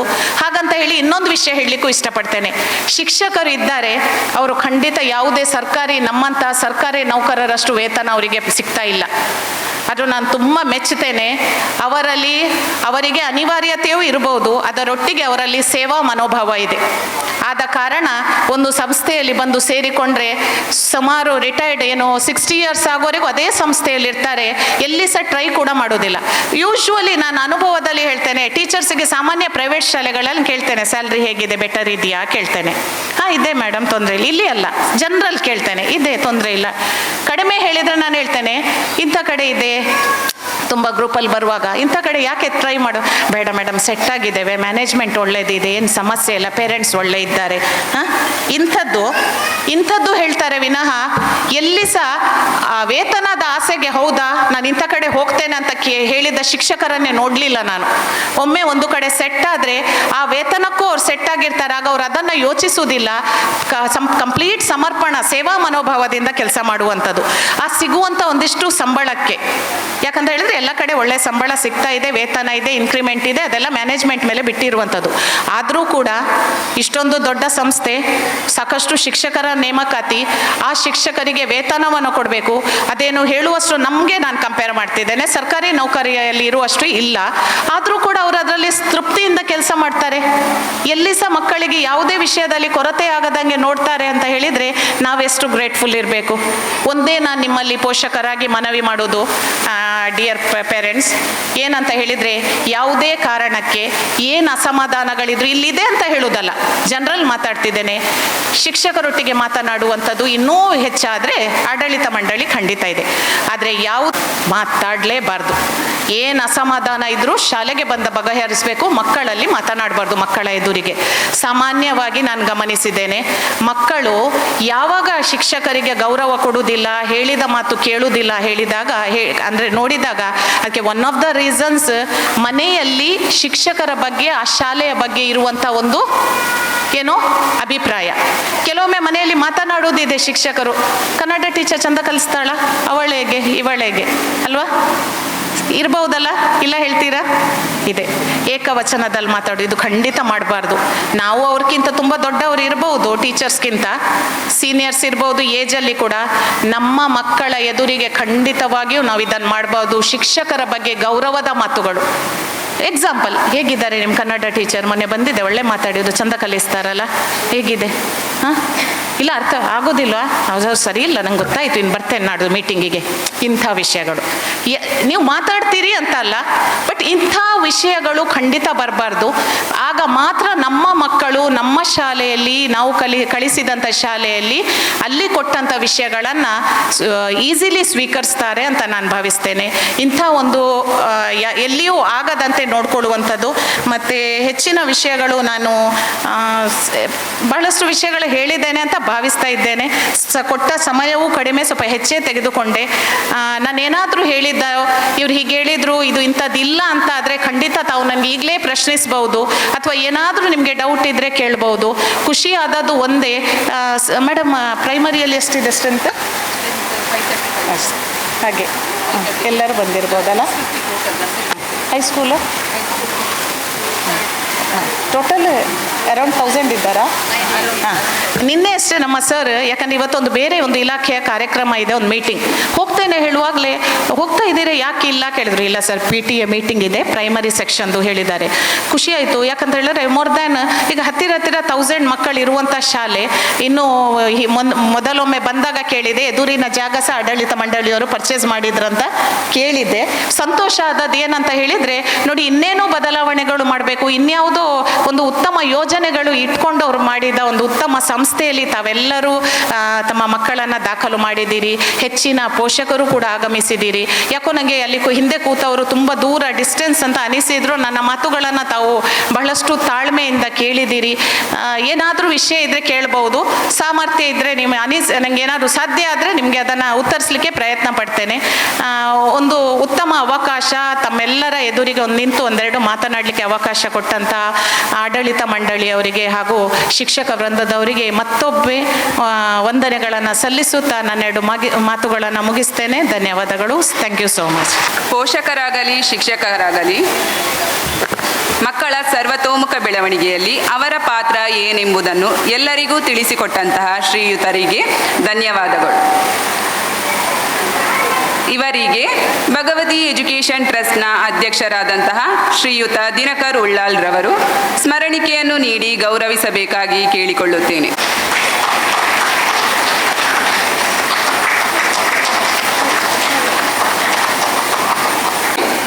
ಶಾಲೆ ಎಂಬ ದೇಗುಲವು ಸುವ್ಯವಸ್ಥಿತವಾಗಿ ಕಾರ್ಯನಿರ್ವಹಿಸಲು ಹಲವಾರು ಅಂಶಗಳು ಮಹತ್ತರ ಪಾತ್ರ ವಹಿಸುತ್ತದೆ. ಶೈಕ್ಷಣಿಕ ವರ್ಷ 2024-25ನೇ ಸಾಲಿನ ಶಾಲಾ ಆಗುಹೋಗುಗಳ ವಿಚಾರದ ಸವಿಸ್ತಾರ ವರದಿಯನ್ನು ಮಂಡಿಸಲಿರುವರು ನನ್ನ ಸಹಶಿಕ್ಷಕಿಯಾದ ಶ್ರೀಮತಿ ನಿವೇದಿತರವರು. ಎಲ್ಲರಿಗೂ ಶುಭ ನಮನಗಳು. ಭಗವತಿ ಹಿರಿಯ ಪ್ರಾಥಮಿಕ ಶಾಲೆ ಸಂಕೋಳಿಗೆ ಇದರ ರಕ್ಷಕ ಶಿಕ್ಷಕ ಸಂಘದ ಮಹಾಸಭೆಯು ಇಂದಿಲ್ಲಿ ನಡೆಯುತ್ತಿದೆ. ಇಂದಿನ ಈ ರಕ್ಷಕ ಶಿಕ್ಷಕ ಸಂಘದ ಮಹಾಸಭೆಗೆ ಸಂಪನ್ಮೂಲ ವ್ಯಕ್ತಿಯಾಗಿ ಶ್ರೀಮತಿ ತಹಸೀನ್ ಆರಿಫ್, ಕ್ಷೇತ್ರ ಸಂಪನ್ಮೂಲ ವ್ಯಕ್ತಿ, ಮಂಗಳೂರು ದಕ್ಷಿಣ ವಲಯ ಇವರು ಆಗಮಿಸಿ ವೇದಿಕೆಯಲ್ಲಿ ಉಪಸ್ಥಿತರಿರುತ್ತಾರೆ. ಇವರೊಂದಿಗೆ ವೇದಿಕೆಯಲ್ಲಿರುವಂತಹ ಭಗವತಿ ಎಜುಕೇಷನ್ ಟ್ರಸ್ಟ್ನ ಸರ್ವ ಪದಾಧಿಕಾರಿಗಳಿಗೂ, ರಕ್ಷಕ ಶಿಕ್ಷಕ ಸಂಘದ ಸರ್ವ ಸದಸ್ಯರಿಗೂ, ಭಗವತಿ ಪ್ರೌಢಶಾಲಾ ಹಾಗೂ ಪ್ರಾಥಮಿಕ ಶಾಲಾ ಮುಖ್ಯ ಶಿಕ್ಷಕಿಯರಿಗೂ ಹಾಗೂ ನೆರೆದಿರುವಂತಹ ಎಲ್ಲ ಪೋಷಕ ವೃಂದದವರಿಗೂ ನನ್ನ ಶುಭ ನಮನಗಳನ್ನು ಸಲ್ಲಿಸುತ್ತಾ ಶೈಕ್ಷಣಿಕ ವರ್ಷ 2024-25ನೇ ಸಾಲಿನ ವಾರ್ಷಿಕ ವರದಿಯನ್ನು ಸವಿವರವಾಗಿ ನಿಮ್ಮ ಮುಂದಿಡಲು ಇಚ್ಛಿಸುತ್ತೇನೆ. ಪೋಷಕ ಬಂಧುಗಳೇ, ನಮ್ಮಿ ವಿದ್ಯಾಸಂಸ್ಥೆಯು 2000ನೇ ಇಸವಿಯಲ್ಲಿ ಕೇವಲ 50 ಮಕ್ಕಳಿಂದ LKG ತರಗತಿಯಿಂದ ಪ್ರಾರಂಭಗೊಂಡಿತ್ತು. ತದನಂತರ ವರ್ಷದಿಂದ ವರ್ಷಕ್ಕೆ ವಿದ್ಯಾರ್ಥಿಗಳ ಸಂಖ್ಯೆಯು ಏರುತ್ತಾ ಹೋಗಿ ಪ್ರಸ್ತುತ 25ನೇ ವರ್ಷದಲ್ಲಿ ನರ್ಸರಿಯಿಂದ ಒಳಗೊಂಡು 7ನೇ ತರಗತಿಯವರೆಗೆ 652 ವಿದ್ಯಾರ್ಥಿಗಳನ್ನೊಳಗೊಂಡಿದೆ. ಅಂತೆಯೇ ಪರಿಸರದಲ್ಲೆಲ್ಲ ಉತ್ತಮ ವಿದ್ಯಾಸಂಸ್ಥೆ ಎಂಬುದಾಗಿ ಗುರುತಿಸಿಕೊಂಡಿದೆ. ನರ್ಸರಿಯಿಂದ 7ನೇ ತರಗತಿಯವರೆಗೆ 2 ಕಂಪ್ಯೂಟರ್ ಶಿಕ್ಷಕಿಯರು ಹಾಗೂ ದೈಹಿಕ ಶಿಕ್ಷಕರನ್ನು ಒಳಗೊಂಡು ನರ್ಸರಿಯಿಂದ 7ನೇ ತರಗತಿಯವರೆಗೆ 2 ಕಂಪ್ಯೂಟರ್ ಶಿಕ್ಷಕಿಯರು ಹಾಗೂ ದೈಹಿಕ ಶಿಕ್ಷಕರನ್ನು ಒಳಗೊಂಡು 22 ಶಿಕ್ಷಕ ವೃಂದ ಹಾಗೂ 4 ಶಿಕ್ಷಕೇತರ ಸಿಬ್ಬಂದಿಯನ್ನು ಒಳಗೊಂಡಿದೆ. ಕಳೆದ ಶೈಕ್ಷಣಿಕ ವರ್ಷವು ಮೇ 31ರಂದು ಶಾಲಾ ಪ್ರಾರಂಭೋತ್ಸವದೊಂದಿಗೆ ಅದ್ದೂರಿಯಾಗಿ ಆರಂಭಗೊಂಡಿತ್ತು. ಶಾಲೆಯನ್ನು ತಳಿರು ತೋರಣಗಳಿಂದ ಸಿಂಗರಿಸಿ ವಿದ್ಯಾರ್ಥಿಗಳನ್ನು ಚೆಂಡೆಯೊಂದಿಗೆ ಪ್ರೀತಿಪೂರ್ವಕವಾಗಿ ಬರಮಾಡಿಕೊಳ್ಳಲಾಯಿತು. ಜೂನ್ ತಿಂಗಳ 2ನೇ ವಾರದಲ್ಲಿ 5ರಿಂದ 10ನೇ ತರಗತಿ ವಿದ್ಯಾರ್ಥಿಗಳಿಗೆ 10 ದಿನಗಳ ಕಾಲ ಯೋಗ ತರಬೇತಿಯನ್ನು ನೀಡಲಾಗಿತ್ತು. ಜೂನ್ 21 ಅಂತಾರಾಷ್ಟ್ರೀಯ ಯೋಗ ದಿನಾಚರಣೆಯಂದು ಶಾಲೆಯಲ್ಲಿ ಯೋಗವನ್ನು ಪ್ರದರ್ಶಿಸಿ ವಿದ್ಯಾರ್ಥಿಗಳು ಎಲ್ಲರ ಗಮನವನ್ನು ಸೆಳೆದಿದ್ದರು. ಕೆಲ ದಿನಗಳ ನಂತರ ಶಾಲೆಯಲ್ಲಿ ನಡೆದ ವನ ಮಹೋತ್ಸವ ಕಾರ್ಯಕ್ರಮವನ್ನು ಎಲ್ಲ ಭಗವತಿ ಎಜುಕೇಷನ್ ಟ್ರಸ್ಟ್ನ ಪದಾಧಿಕಾರಿಗಳು, ರಕ್ಷಕ ಶಿಕ್ಷಕ ಸಂಘದ ಅಧ್ಯಕ್ಷರು ಮತ್ತು ಪದಾಧಿಕಾರಿಗಳು ಮಕ್ಕಳ ಜೊತೆಗೂಡಿ ಅದ್ದೂರಿಯಾಗಿ ನಡೆಸಿಕೊಟ್ಟಿದ್ದರು. ಶಾಲೆಯಲ್ಲಿ ನಡೆದ ಶಿಕ್ಷಕರ ದಿನಾಚರಣೆಯು ಇದಕ್ಕೆ ಹೊರತಾಗಿರಲಿಲ್ಲ. ಎಲ್ಲ ವಿದ್ಯಾರ್ಥಿಗಳು ಹಾಗೂ ರಕ್ಷಕ ಶಿಕ್ಷಕ ಸಂಘದ ಸದಸ್ಯರು ಶಿಕ್ಷಕರಿಗೆ ಆಟೋಟ ಸ್ಪರ್ಧೆಗಳನ್ನು ಏರ್ಪಡಿಸಿ ಶಿಕ್ಷಕರನ್ನು ರಂಜಿಸಿದ್ದರು. ಹೋಬಳಿ ಮಟ್ಟದ ಪ್ರತಿಭಾ ಕಾರಂಜಿ ಸ್ಪರ್ಧೆಯಲ್ಲಿ ನಮ್ಮ ಶಾಲೆಯ ಪ್ರಾಥಮಿಕ ವಿಭಾಗದ 4 ಮಕ್ಕಳು ಪ್ರಥಮ ಸ್ಥಾನವನ್ನು ಪಡೆದು ತಾಲೂಕು ಮಟ್ಟಕ್ಕೆ ಆಯ್ಕೆಯಾಗಿರುತ್ತಾರೆ. ಹಾಗೆಯೇ 5 ವಿದ್ಯಾರ್ಥಿಗಳು ದ್ವಿತೀಯ ಸ್ಥಾನವನ್ನು ಹಾಗೂ ಒಬ್ಬ ವಿದ್ಯಾರ್ಥಿ ತೃತೀಯ ಸ್ಥಾನವನ್ನು ಗಳಿಸಿ ಶಾಲೆಗೆ ಕೀರ್ತಿ ತಂದುಕೊಟ್ಟಿದ್ದರು. ಇನ್ನು ಕ್ರೀಡಾ ಕ್ಷೇತ್ರಕ್ಕೆ ಬಂದರೆ ಕಬಡ್ಡಿ ಪಂದ್ಯಾಟದಲ್ಲಿ ನಮ್ಮ ಶಾಲೆಯ ಪ್ರಾಥಮಿಕ ವಿಭಾಗದ ಬಾಲಕ ಮತ್ತು ಬಾಲಕಿಯರ ತಂಡವು ಹೋಬಳಿ ಮಟ್ಟದಲ್ಲಿ ಪ್ರಥಮ ಸ್ಥಾನವನ್ನು ಪಡೆದು ತಾಲೂಕು ಮಟ್ಟವನ್ನು ಪ್ರವೇಶಿಸಿತ್ತು. ತಾಲೂಕು ಮಟ್ಟದಲ್ಲಿಯೂ ಬಾಲಕ ಹಾಗೂ ಬಾಲಕಿಯರ ತಂಡವು ಪ್ರಥಮ ಸ್ಥಾನವನ್ನು ಪಡೆದು ಜಿಲ್ಲಾ ಮಟ್ಟಕ್ಕೆ ಆಯ್ಕೆಯಾಗಿರುತ್ತಾರೆ. ಹೋಬಳಿ ಮಟ್ಟದ ಕ್ರೀಡಾಕೂಟದಲ್ಲಿ 7ನೇ ತರಗತಿಯ ಕಿಶನ್ ಎತ್ತರ ಜಿಗಿತದಲ್ಲಿ ದ್ವಿತೀಯ ಸ್ಥಾನ ಹಾಗೂ 80 ಮೀಟರ್ ಹರ್ಡಲ್ಸ್ನಲ್ಲಿ ತೃತೀಯ ಸ್ಥಾನ, ಸುವಿತ್ ಡಿಸೋಜಾ ಉದ್ದ ಜಿಗಿತದಲ್ಲಿ ದ್ವಿತೀಯ ಸ್ಥಾನ, ಮೊಹಮ್ಮದ್ ಮುಷ್ಫಿಕ್ ಚಕ್ರ ಎಸೆತದಲ್ಲಿ ದ್ವಿತೀಯ ಸ್ಥಾನ ಹಾಗೂ ಆಯಿಷಾ ನದಾ 100 ಮೀಟರ್ ಓಟದಲ್ಲಿ ದ್ವಿತೀಯ ಸ್ಥಾನ ಪಡೆದು ತಾಲೂಕು ಮಟ್ಟಕ್ಕೆ ಆಯ್ಕೆಯಾಗಿರುತ್ತಾರೆ. 4x100 ಮೀಟರ್ ರಿಲೆಯಲ್ಲಿ ಬಾಲಕರ ತಂಡವು ತೃತೀಯ ಸ್ಥಾನವನ್ನು ಪಡೆದಿರುತ್ತಾರೆ. ಹಾಗೆಯೇ ಟೀಮ್ ಭಗವತಿ ಆಯೋಜಿಸಿದ್ದ ಕಬಡ್ಡಿ ಪಂದ್ಯಾಟದಲ್ಲಿ ಪ್ರಾಥಮಿಕ ವಿಭಾಗದ ಬಾಲಕಿಯರ ತಂಡ ಪ್ರಥಮ ಸ್ಥಾನ ಮತ್ತು ಬಾಲಕರ ತಂಡವು ದ್ವಿತೀಯ ಸ್ಥಾನವನ್ನು ಪಡೆದಿರುತ್ತದೆ. ಇದಲ್ಲದೆ ನಮ್ಮ ಶಾಲೆಯಲ್ಲಿ ಅನೇಕ ವರ್ಷಗಳಿಂದ ಶ್ರೀಯುತ ಅಶೋಕ್ MC ಇವರ ನೇತೃತ್ವದಲ್ಲಿ ಕರಾಟೆ ತರಬೇತಿಯೂ ನಡೆಯುತ್ತಿದ್ದು, ಇದರಲ್ಲಿ 6ನೇ ತರಗತಿಯ ನಿಧಿ ಶೆಟ್ಟಿ ಜಿಲ್ಲಾ ಮಟ್ಟದ ಕರಾಟೆ ಸ್ಪರ್ಧೆಯಲ್ಲಿ ದ್ವಿತೀಯ ಸ್ಥಾನ ಪಡೆದಿರುತ್ತಾಳೆ. ಈ ಕರಾಟೆ ತರಗತಿಗಳು ಇಂದಿಗೂ ನಮ್ಮ ಶಾಲೆಯಲ್ಲಿ ಮುಂದುವರಿಯುತ್ತಿದೆ. ಇದರ ಜೊತೆಯಲ್ಲಿ ಶ್ರೀಮತಿ ಜಯಮಾಲಾ ಅವರ ನೇತೃತ್ವದಲ್ಲಿ ಹಲವಾರು ವರ್ಷಗಳಿಂದ ಭರತನಾಟ್ಯ ತರಗತಿಗಳು ಈ ಶಾಲೆಯಲ್ಲಿ ನಡೆಯುತ್ತಿದೆ. ನಮ್ಮ ಶಾಲೆಯಲ್ಲಿ ಪ್ರತಿ 2 ವರ್ಷಕ್ಕೊಮ್ಮೆ 3ನೇ ತರಗತಿಯಿಂದ ಮೇಲ್ಪಟ್ಟು ಶೈಕ್ಷಣಿಕ ಪ್ರವಾಸವನ್ನು ಏರ್ಪಡಿಸಲಾಗುತ್ತದೆ. ಹಾಗಾಗಿ ಕಳೆದ ವರ್ಷವೂ ಮಕ್ಕಳಿಗೆ ಹಲವಾರು ಪ್ರೇಕ್ಷಣೀಯ ಸ್ಥಳಗಳಿಗೆ ಶೈಕ್ಷಣಿಕ ಪ್ರವಾಸವನ್ನು ಏರ್ಪಡಿಸಲಾಗಿತ್ತು. ಹೀಗೆ ಒಟ್ಟಾರೆಯಾಗಿ ಶಿಕ್ಷಕ ವೃಂದದ ಸಮಸ್ಯೆಗಳಿಗೆ ಸ್ಪಂದಿಸುತ್ತಾ ಸಂಸ್ಥೆಯ ಎಲ್ಲ ಬೇಡಿಕೆಗಳನ್ನು ಪೂರೈಸುತ್ತಾ ಪ್ರೋತ್ಸಾಹ ನೀಡುತ್ತಿರುವ ಆಡಳಿತ ಮಂಡಳಿಯು ಶಿಕ್ಷಕ ವೃಂದದವರೊಂದಿಗೆ ಉತ್ತಮ ಬಾಂಧವ್ಯವನ್ನು ಇಟ್ಟುಕೊಂಡಿದೆ. ಹಾಗೆಯೇ ಸಂಸ್ಥೆಯ ಎಲ್ಲ ಸಮಸ್ಯೆಗಳಿಗೆ ಉತ್ತಮವಾಗಿ ಸಹಕಾರವನ್ನು ನೀಡುತ್ತಿರುವವರು ರಕ್ಷಕ ಶಿಕ್ಷಕ ಸಂಘದ ಪದಾಧಿಕಾರಿಗಳು. ಇವರ ಜೊತೆಯಲ್ಲಿ ಎಲ್ಲ ಪೋಷಕರು ನೀಡಿದ ಸಹಕಾರವು ಅತ್ಯಮೂಲ್ಯವಾಗಿ ಎಲ್ಲರ ಹಾರೈಕೆಯಿಂದಾಗಿ ನಮ್ಮಿ ವಿದ್ಯಾಸಂಸ್ಥೆಯು ದಿನದಿಂದ ದಿನಕ್ಕೆ ಬಾನೆತ್ತರಕ್ಕೆ ಬೆಳೆಯುತ್ತಿದೆ. ನಿಮ್ಮೆಲ್ಲರ ಪ್ರೀತಿ ಸಹಕಾರವು ಮುಂದೆಯೂ ನಮ್ಮೊಂದಿಗೆ ಇದೇ ರೀತಿ ಮುಂದುವರಿಯಲಿ ಎಂದು ಆಶಿಸುತ್ತಾ ಈ ಪುಟ್ಟ ವರದಿಯನ್ನು ಮುಗಿಸುತ್ತಿದ್ದೇನೆ. ಧನ್ಯವಾದಗಳು. ವರದಿ ವಾಚನ ಮಂಡಿಸಿದ ಶ್ರೀಮತಿ ನಿವೇದಿತಾರವರಿಗೆ ಧನ್ಯವಾದಗಳು. ಇದೀಗ ಹೊಸದಾಗಿ ನೇಮಕಗೊಂಡಂತಹ ರಕ್ಷಕ ಶಿಕ್ಷಕ ಸಂಘದ ಅಧ್ಯಕ್ಷರು ಮತ್ತು ಉಪಾಧ್ಯಕ್ಷರ ಕಿರುಪರಿಚಯ ಹಾಗೂ ಅಧಿಕಾರ ಹಸ್ತಾಂತರ ಕಾರ್ಯಕ್ರಮವನ್ನು ನಮ್ಮ ಸಹ ಶಿಕ್ಷಕಿ ಶ್ರೀಮತಿ ಹರಿಣಿ ಇವರು ನಡೆಸಿಕೊಡಲಿರುವರು. ಒಂದು ಶಾಲೆಯು ಅಭಿವೃದ್ಧಿ ಪ್ರದತ್ತ ಸಾಗಬೇಕಾದರೆ ಆ ಶಾಲೆಯಲ್ಲಿನ ರಕ್ಷಕ ಶಿಕ್ಷಕ ಸಂಘದವರು ಬಹುಮುಖ್ಯ ಪಾತ್ರವನ್ನು ವಹಿಸುತ್ತಾರೆ. ಶಾಲೆಯಲ್ಲಿನ ಶಿಕ್ಷಕರಷ್ಟೇ ದಕ್ಷತೆಯಿಂದ ರಕ್ಷಕ ಶಿಕ್ಷಕ ಸಂಘದವರೂ ಕೂಡ ನಿರಂತರವಾಗಿ ಶ್ರಮಿಸುತ್ತಾರೆ. 2 ದಿನಗಳ ಹಿಂದೆಯಷ್ಟೇ ನಮ್ಮಿ ಭಗವತಿ ಶಾಲೆಯಲ್ಲಿ 2025-26ನೇ ಸಾಲಿನ ಶೈಕ್ಷಣಿಕ ವರ್ಷದ ರಕ್ಷಕ ಶಿಕ್ಷಕ ಸಂಘದ ನೂತನ ಪದಾಧಿಕಾರಿಗಳ ಸಭೆಯನ್ನು ಕರೆಯಲಾಯಿತು. ಈ ಸಭೆಯಲ್ಲಿ ಪ್ರಾಥಮಿಕ ವಿಭಾಗದ ರಕ್ಷಕ ಶಿಕ್ಷಕ ಸಂಘದ ಅಧ್ಯಕ್ಷೆಯನ್ನಾಗಿ ಶ್ರೀಮತಿ ಅಮೃತಾ ಪಿ ಶೆಟ್ಟಿ ಹಾಗೂ ಉಪಾಧ್ಯಕ್ಷರಾಗಿ ಶ್ರೀಯುತ ಪ್ರವೀಣ್ ಬಸ್ತಿ ಇವರನ್ನು ಅವಿರೋಧವಾಗಿ ಆಯ್ಕೆ ಮಾಡಲಾಯಿತು. 2025-26ನೇ ಸಾಲಿನ ಪ್ರಾಥಮಿಕ ವಿಭಾಗದ ರಕ್ಷಕ ಶಿಕ್ಷಕ ಸಂಘದ ಅಧ್ಯಕ್ಷೆಯಾದ ಶ್ರೀಮತಿ ಅಮೃತಾ ಪಿ ಶೆಟ್ಟಿ ಅವರಿಗೆ ನಮ್ಮ ಭಗವತಿ ಎಜುಕೇಷನ್ ಟ್ರಸ್ಟ್ನ ಅಧ್ಯಕ್ಷರಾದ ಶ್ರೀಯುತ ದಿನಕರ್ ಉಳ್ಳಾಳ್ ರವರು ಹೂವನ್ನು ನೀಡಿ, ಉಪಾಧ್ಯಕ್ಷರಾದ ರಾಘವ್ ಉಚ್ಚಿಲ್ ರವರು ಹೂವನ್ನು ನೀಡಿ ಗೌರವಿಸಬೇಕಾಗಿ ಕೇಳಿಕೊಳ್ಳುತ್ತೇನೆ.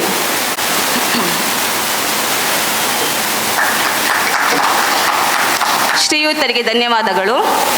ಹಾಗೆ ರಕ್ಷಕ ಶಿಕ್ಷಕ ಸಂಘದ ಉಪಾಧ್ಯಕ್ಷರಾದ ಶ್ರೀಯುತ ಪ್ರವೀಣ್ ಬಸ್ತಿ ಅವರಿಗೆ ನಮ್ಮ ಭಗವತಿ ಎಜುಕೇಷನ್ ಟ್ರಸ್ಟ್ನ ಉಪಾಧ್ಯಕ್ಷರಾದ ಶ್ರೀಯುತ ರಾಘವ್ ಉಚ್ಚಿಲ್ ರವರು ಹೂವನ್ನು ನೀಡಿ ಗೌರವಿಸಬೇಕಾಗಿ ಕೇಳಿಕೊಳ್ಳುತ್ತೇನೆ.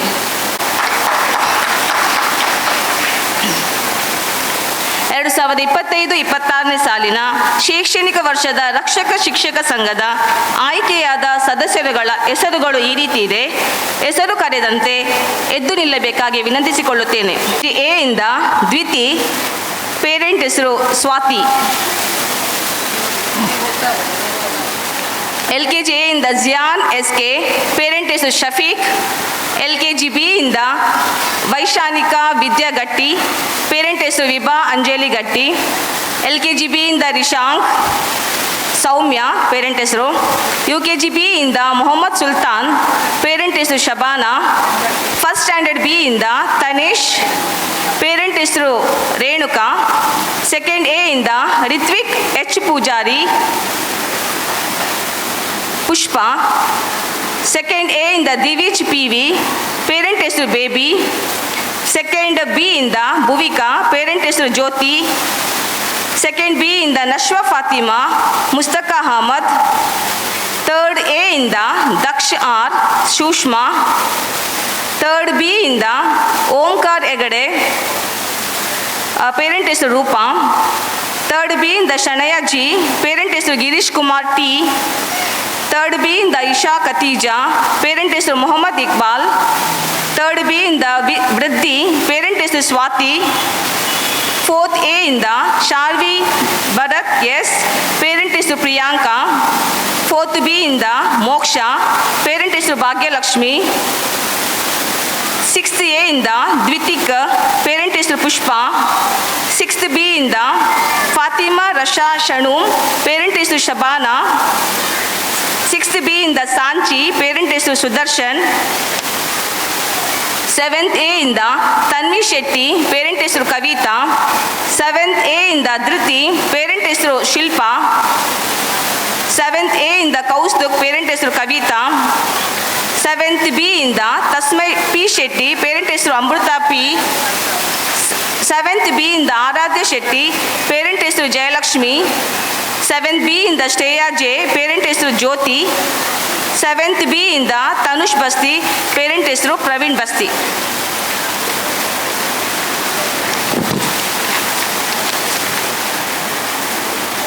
ಹೀಗೆ ಆಯ್ಕೆಯಾದ ಪ್ರತಿನಿಧಿಗಳಿಗೆ ಭಗವತಿ ಆಡಳಿತ ಮಂಡಳಿ ಹಾಗೂ ಸರ್ವ ಶಿಕ್ಷಕರ ಪರವಾಗಿ ಅಭಿನಂದನೆಯನ್ನು ಸಲ್ಲಿಸುತ್ತೇನೆ.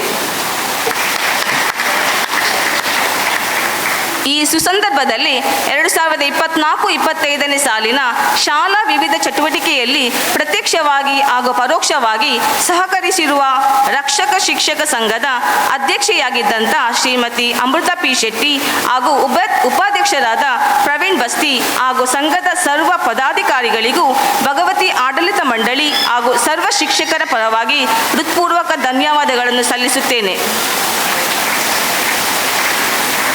ಪ್ರಸ್ತುತ 2025-26ನೇ ಸಾಲಿನ ರಕ್ಷಕ ಶಿಕ್ಷಕ ಸಂಘದ ಅಧ್ಯಕ್ಷೆಯಾದಂಥ ಶ್ರೀಮತಿ ಅಮೃತ ಪಿ ಶೆಟ್ಟಿಯವರು ಸಭೆಯನ್ನುದ್ದೇಶಿಸಿ ಒಂದೆರಡು ಮಾತುಗಳನ್ನು ಆಡಬೇಕಾಗಿ ಕೇಳಿಕೊಳ್ಳುತ್ತೇನೆ. ಸಭೆಯಲ್ಲಿ ಅಂದರೆ ಸ್ಟೇಜಲ್ಲಿರುವ ಎಲ್ಲ ಅತಿಥಿಗಳಿಗೆ ಮತ್ತು ಮ್ಯಾನೇಜ್ಮೆಂಟ್ ಅವರಿಗೆ, ಟೀಚರ್ಸಿಗೆ ಎಲ್ರಿಗೂ ನನ್ನ ಸ್ವಾಗತ, ಅಭಿನಂದನೆಗಳು.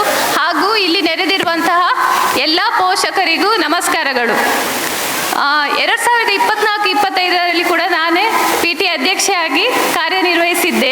ಈ ಸಲ ಕೂಡ PTA ಅವರು ಹಾಗೂ ಹೆತ್ತವರ ಆಶೀರ್ವಾದದಿಂದ ಈ ಒಂದು ಅವಕಾಶ ನನಗೆ ಸಿಕ್ಕಿದೆ. ನಾನು ಕಳೆದ ಸಲ ಕೂಡ ಹೇಳಿದ್ದೆ ಎಲ್ರಿಗೂ, ಏನಂತ ಹೇಳಿದರೆ, ನಮ್ಮ ಅಧಿಕಾರ ಹೇಗೆ ಅಂತ ಹೇಳಿದರೆ, ಒಂದು ಗೋಡೆಯಲ್ಲಿ ತೂಗು ಹಾಕಿದ ಫ್ರೇಮ್ ಥರ.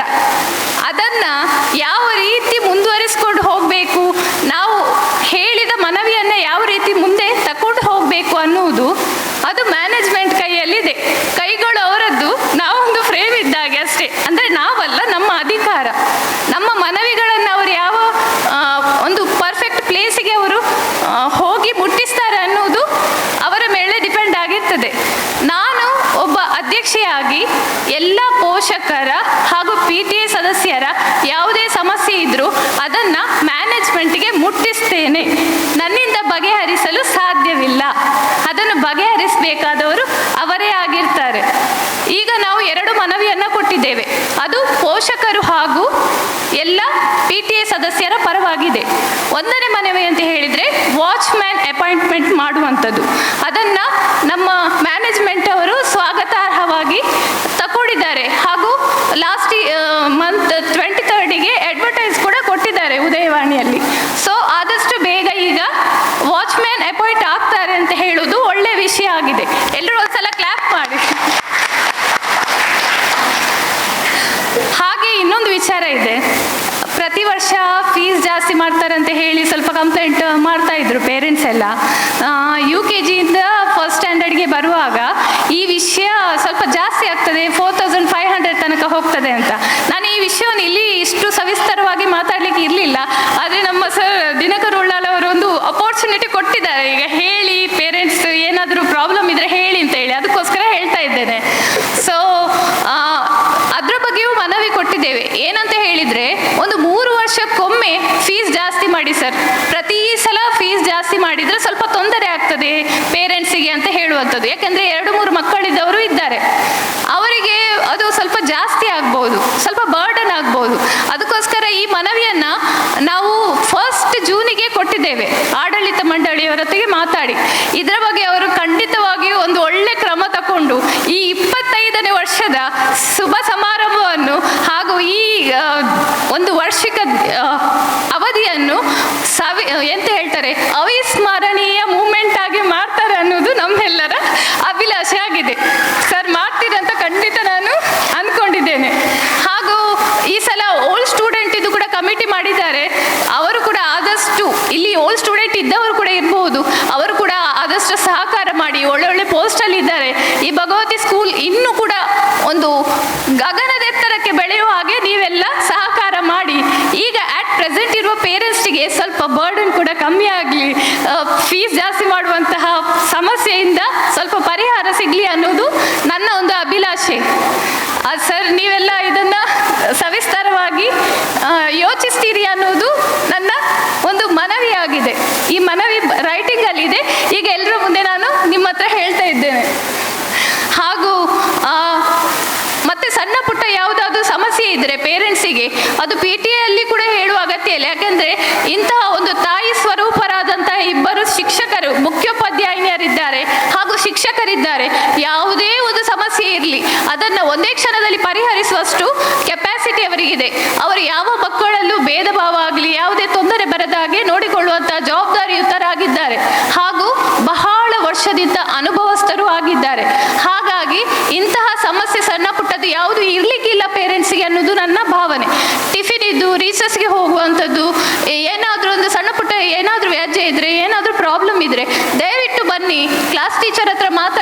ಮ್ಯಾಥ್ಸ್ ಟೀಚರ್ಸ್ ಯಾರು ಕೂಡ ನಿಮ್ಮ ಮಕ್ಕಳಿಗೆ ಎನಿಮೀಸ್ ಅಲ್ಲ. ಅವರು ನಾವು ಹೇಗೆ ತಂದೆ ತಾಯಿಯೋ ಅವರು ಹಾಗೆ. ಆದರೆ ಏನಾಗಿದೆ, ನಾವು ತಂದೆ ತಾಯಿಯಾಗಿ ಇಬ್ಬರು ಮಕ್ಕಳು ಇರ್ತಾರೆ, ಒಬ್ಬರು ಇರ್ತಾರೆ, ಮೂವರು ಇರ್ತಾರೆ. ಅವರಿಗೆ ಒಂದೊಂದು ಕ್ಲಾಸಲ್ಲಿ 45-40 ಮಕ್ಕಳು ಇರ್ತಾರೆ. ಹಾಗಾಗಿ ಸ್ವಲ್ಪ ಆಚೆ ಈಚೆ ವ್ಯತ್ಯಾಸ ಆಗ್ಬೋದು. ಆದರೂ ನಿಮ್ಮ ಸಮಸ್ಯೆ ತನ್ನಿ, ಅವರ ಹತ್ರ ಹೇಳಿ. ಅವರ ಹತ್ರ ಪರಿಹಾರ ಆಗಲಿಲ್ವಾ, ಮುಖ್ಯೋಪಾಧ್ಯಾಯಿನಿಯವರು ಯಾವಾಗಲೂ ಇರ್ತಾರೆ, ಯಾವಾಗ ಕಾಲ್ ಮಾಡಿ ತೆಗಿತಾರೆ, ಚೆನ್ನಾಗಿ ಮಾತಾಡ್ತಾರೆ, ಕ್ಲಾಸಲ್ಲಿ ಯಾವುದೇ ಸಮಸ್ಯೆ ಇದ್ರೂ ಕೂಡ ಪರಿಹರಿಸ್ತಾರೆ. ಅದು ನಮಗೆ ಒಂದು ಆಶೀರ್ವಾದವೇ ಸಹಿ ಈ ಸ್ಕೂಲಲ್ಲಿ. ಸೊ ಎಲ್ಲರೂ ನನ್ನ ಮಾತಿಂದ, ಈ ಒಂದು ಒಪಿನಿಯನ್ನಿಂದ ಏನು ಹೇಳ್ತಾರೆ, ಎಲ್ಲರೂ ಕನ್ವಿನ್ಸ್ ಆಗಿದ್ದೀರಿ ಅಂತ ನಾನು ಅಂದ್ಕೊಳ್ತೇನೆ. ಮತ್ತೆ ಏನಾದರೂ ಪ್ರಾಬ್ಲಮ್ ಇದ್ದರೆ ನಿಮಗೆ ನಿಂತ್ಕೊಂಡು ಹೇಳ್ಬೋದು. ಯಾರಾದರೂ ಇದ್ದೀರಾ ಹಾಗೆ ಏನಾದರೂ ಸಮಸ್ಯೆ ಇದೆ ಹೇಳಬೇಕು ಅಂತ ಇರುವಂಥದ್ದು? ಯಾಕೆಂದರೆ ದಿನಕಳುಲ ಸರ್ ಅವರು ಹೇಳಿದರು, ಇದು ಹೆತ್ತವರ ಸಭೆಯಾಗಿರೋದ್ರಿಂದ ನೀವು ಯಾವುದಾದ್ರೂ ಸಮಸ್ಯೆ ಇದ್ದರೆ ಎದ್ದುಕೊಂಡು ಹೇಳ್ಬೋದು ಅಂತ. ಅದಕ್ಕೆ ನಾನು ಪರಿಹಾರ ಕೊಡುವುದಿಲ್ಲ, ಮುಖ್ಯೋಪಾಧ್ಯಾಯಿನಿಯರು ಹಾಗೂ ಮ್ಯಾನೇಜ್ಮೆಂಟ್ ಅವರು ಪರಿಹಾರ ಕೊಡ್ತಾರೆ. ಹೇಳಲಿಕ್ಕಿದೆ ಯಾರಿಗಾದರೂ? ಸೊ ಹಾಗಾದರೆ ಏನು ಸಮಸ್ಯೆ ಇಲ್ಲ, ಎಲ್ಲ ಒಳ್ಳೆಯದಾಗಿದೆ, ಇನ್ನೂ ಒಳ್ಳೆಯದಾಗಲಿ ಅಂತ ಹೇಳ್ತಾ ನನ್ನ ಮಾತನ್ನು ನಾನು ಮುಗಿಸ್ತಾ ಇದ್ದೇನೆ. ಹಾಗೆ ರಕ್ಷಕ ಶಿಕ್ಷಕ ಸಂಘದ ಉಪಾಧ್ಯಕ್ಷರಾದ ಶ್ರೀಯುತ ಪ್ರವೀಣ್ ಬಸ್ತಿ ಅವರು ಸಭೆಯನ್ನುದ್ದೇಶಿಸಿ ಒಂದೆರಡು ಮಾತುಗಳನ್ನಾಡಬೇಕಾಗಿ ಕೇಳಿಕೊಳ್ಳುತ್ತೇನೆ. ವೇದಿಕೆಯಲ್ಲಿರುವಂತಹ ಆಡಳಿತ ಮಂಡಲ ಅಧ್ಯಕ್ಷರು, ಅದೇ ರೀತಿ ಈ ಶಾಲೆಯ ಮುಖ್ಯ ಶಿಕ್ಷಕರಿಗೂ ವಂದನೆಗಳನ್ನು ಸಲ್ಲಿಸ್ತಾ ಬಹಳ ಖುಷಿ ಆಗ್ತಾ ಇದೆ. ಈ ಶಾಲೆಗೆ 25 ವರ್ಷದ ಯಶಸ್ವಿ ಪಯಣವನ್ನು ಮಾಡ್ತಾ ಮುನ್ನಡೀತಾ ಇದೆ. ಈ ಒಂದು 25 ವರ್ಷದ ಪಯಣದಲ್ಲಿ ನಾನು ಸಹ ಆ ಸಂಸ್ಥೆಯೊಂದಿಗೆ ಇದ್ದೇನೆಂಬುದು ಹೇಳೋದಕ್ಕೆ ಬಹಳ ಸಂತೋಷವಾಗ್ತಾ ಇದೆ. ಅದಕ್ಕಾಗಿ ನಾನು ಭಗವತಿ ಆಡಳಿತ ಮಂಡಳಿ, ಅದೇ ರೀತಿ ಎಲ್ಲ ಶಿಕ್ಷಕ ವೃಂದಕ್ಕೂ ಮೊದಲಾಗಿ ಅಭಿನಂದನೆಗಳನ್ನು ಸಲ್ಲಿಸ್ತಾ ಇದ್ದೇನೆ. ಎರಡನೆಯದಾಗಿ, ಹಲವಾರು ವರ್ಷಗಳಿಂದ ಬಹಳ ಕನಸನ್ನು ಕಾಣುತ್ತಿರುವ ಶಿಕ್ಷಕರು, ಈ ಒಂದು ಶಾಲೆಗೆ 100 ಫಲಿತಾಂಶ ಬರಬೇಕು, 10ನೇ ಕ್ಲಾಸಲ್ಲಿ ಬರಬೇಕೆಂಬುದ ಕನಸನ್ನು ಹೊತ್ತಂತ ಶಿಕ್ಷಕ ವೃಂದಕ್ಕೆ ಈ ವರ್ಷ ಒಂದು ಅಭಿನಂದನೆಯನ್ನು ಸಲ್ಲಿಸ್ತಾ ಇದ್ದೇನೆ. ಈ ವರ್ಷ SLCಯಲ್ಲಿ 100 ಫಲಿತಾಂಶ ಬಂದದ್ದು ನಮಗೆಲ್ಲರಿಗೂ ಹೆಮ್ಮೆಯ ವಿಷಯ. 25ನೇ ವರ್ಷದ ಈ ಒಂದು ಯಶಸ್ವಿ ಜೀವನದಲ್ಲಿ ಇದೊಂದು ಸಹ ನೆನಪಿನಲ್ಲಿರುವಂತಹ ವಿಷಯವಾಗಿರ್ತದೆ. ಇನ್ನು ಶಾಲೆಯ ಸಮಸ್ಯೆಗಳ ಬಗ್ಗೆ ಈಗಾಗಲೇ ಅಧ್ಯಕ್ಷರು ಹಲವರು ಹೇಳಿದರು. ಕಳೆದ ಮೀಟಿಂಗ್ನಲ್ಲಿ ನಾವು ಸಂಪನ್ಮೂಲ ವ್ಯಕ್ತಿಗಳನ್ನು ಬೇಡ, ಶಾಲೆಯ ಸಮಸ್ಯೆಗಳು ಹೆತ್ತವರಿಗಿದೆ, ಹೇಳಲಿಕ್ಕೆ ಇದೆ ಎಂದು ಹೇಳಿದೆವು. ಆಗ ಹೇಳಿದರು ನೋಡುವ ಅಂತ ಹೇಳಿದರು. ಆದರೂ ಸಹ ಒಂದು ಸಂಪನ್ಮೂಲ ವ್ಯಕ್ತಿಗಳನ್ನು ಇಲ್ಲಿ ಅವರಿಂದ ನಮಗೆ ಹಿತವಚನವನ್ನು ನೀಡಿದರು. ಈಗ ನನಗೆ ಅನಿಸ್ತಾ ಇದೆ, ಈ ಸಂಪನ್ಮೂಲ ವ್ಯಕ್ತಿ ಇಲ್ಲದಿದ್ದರೆ ನಾವೊಂದು 10:30-11 ಗಂಟೆಗೆ ಮನೆಗೆ ಹೋಗಿ ಆಗ್ತಿತ್ತು. ಯಾಕೆಂದರೆ ಹೆತ್ತವರಿಗೆ ಯಾವುದೇ ಸಮಸ್ಯೆ ಇಲ್ಲ ಹೇಳಲಿಕ್ಕೆ. ಈ ಶಾಲೆ ಒಳ್ಳೆಯದರಲ್ಲಿ ನಡೀತಾ ಇದೆ, ಖಂಡಿತವಾ ಯಾವುದೇ ಸಮಸ್ಯೆ ಇಲ್ಲದಂದರೆ ಒಂದು ಜೋರಾದ ಚಪ್ಪಾಳೆಯನ್ನು ತಟ್ಟಿ. ಖಂಡಿತವಾಗಲೂ ಈ ಒಂದು ಶಾಲೆ ಕಳೆದ 25 ವರ್ಷದಿಂದ ಯಶಸ್ವಿ ಪಯಣವನ್ನು ಮುನ್ನಡೆಸುತ್ತಾ ಬರೋದ್ರಿಂದ ನಮಗೆ ಈ ಶಾಲೆಯಲ್ಲಿ ಮಕ್ಕಳನ್ನು ಕಳಿಸಿ ಈ ಒಂದು ಶಾಲೆಯಲ್ಲಿ ಬಹಳ ಒಂದು ಉತ್ತಮವಾದ 2 ಮುಖ್ಯ ಶಿಕ್ಷಕರು, ಆಗಲೇ ಅಧ್ಯಕ್ಷರು ಹೇಳಿದ್ದಾರೆ, ಮುಖ್ಯ ಶಿಕ್ಷಕರೊಂದಿಗೆ ಶಿಕ್ಷಕರು ಉಳಿದ ಶಿಕ್ಷಕರು ಸಹ ಈ ಒಂದು ಬಂದಂತಹ ಪೋಷಕರನ್ನು ನೀಡುವಂತಹ ಸ್ವಾಗತ ಬಹಳ ಉತ್ತಮವಾಗಿದೆ. ನನ್ನನ್ನು ಸಹ ಈ ಒಂದು ಹಲವಾರು ವರ್ಷಗಳಿಂದ PTA ಆ ಒಂದು ರಕ್ಷಕ ಶಿಕ್ಷಕ ಸಮಿತಿಯಲ್ಲಿರುವಾಗ ಕಳೆದ ವರ್ಷ ಉಪಾಧ್ಯಕ್ಷ ಆಗಿದೆ.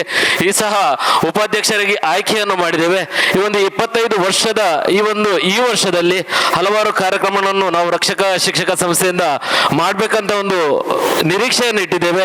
ಆಡಳಿತ ಮಂಡಳಿಯ ಸಂಪೂರ್ಣ ಸಹಕಾರ ನಮಗೆ ಖಂಡಿತವಾಗ್ಲೂ ಬೇಕು ಸರ್. ನಾವೊಂದು 2-3 ಕಾರ್ಯಕ್ರಮಗಳನ್ನು ಈ ವರ್ಷ ಈ ಶಾಲೆಯಲ್ಲಿ ಮಾಡುವಂತ ನಾವೊಂದು ನಿರ್ಧಾರ ಮಾಡಿದ್ದೇವೆ. ಖಂಡಿತವಾಗ್ಲೂ ಶಿಕ್ಷಕ ದಿನಾಚರಣೆಯನ್ನು ಖಂಡಿತವಾಗ್ಲೂ ಈ ವರ್ಷ ಒಂದು ಯಶಸ್ವಿಯಾಗಿ ಮಾಡಬೇಕಂತ ಇದೆ.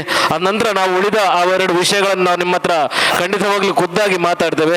ಅದೇ ರೀತಿ ಈ ವರ್ಷ 2025-26ಕ್ಕೆ ನಮ್ಮ ಹೆತ್ತವರ ಹೆಸರನ್ನು ಕೂಗಿ ಹೇಳಿದ್ರು.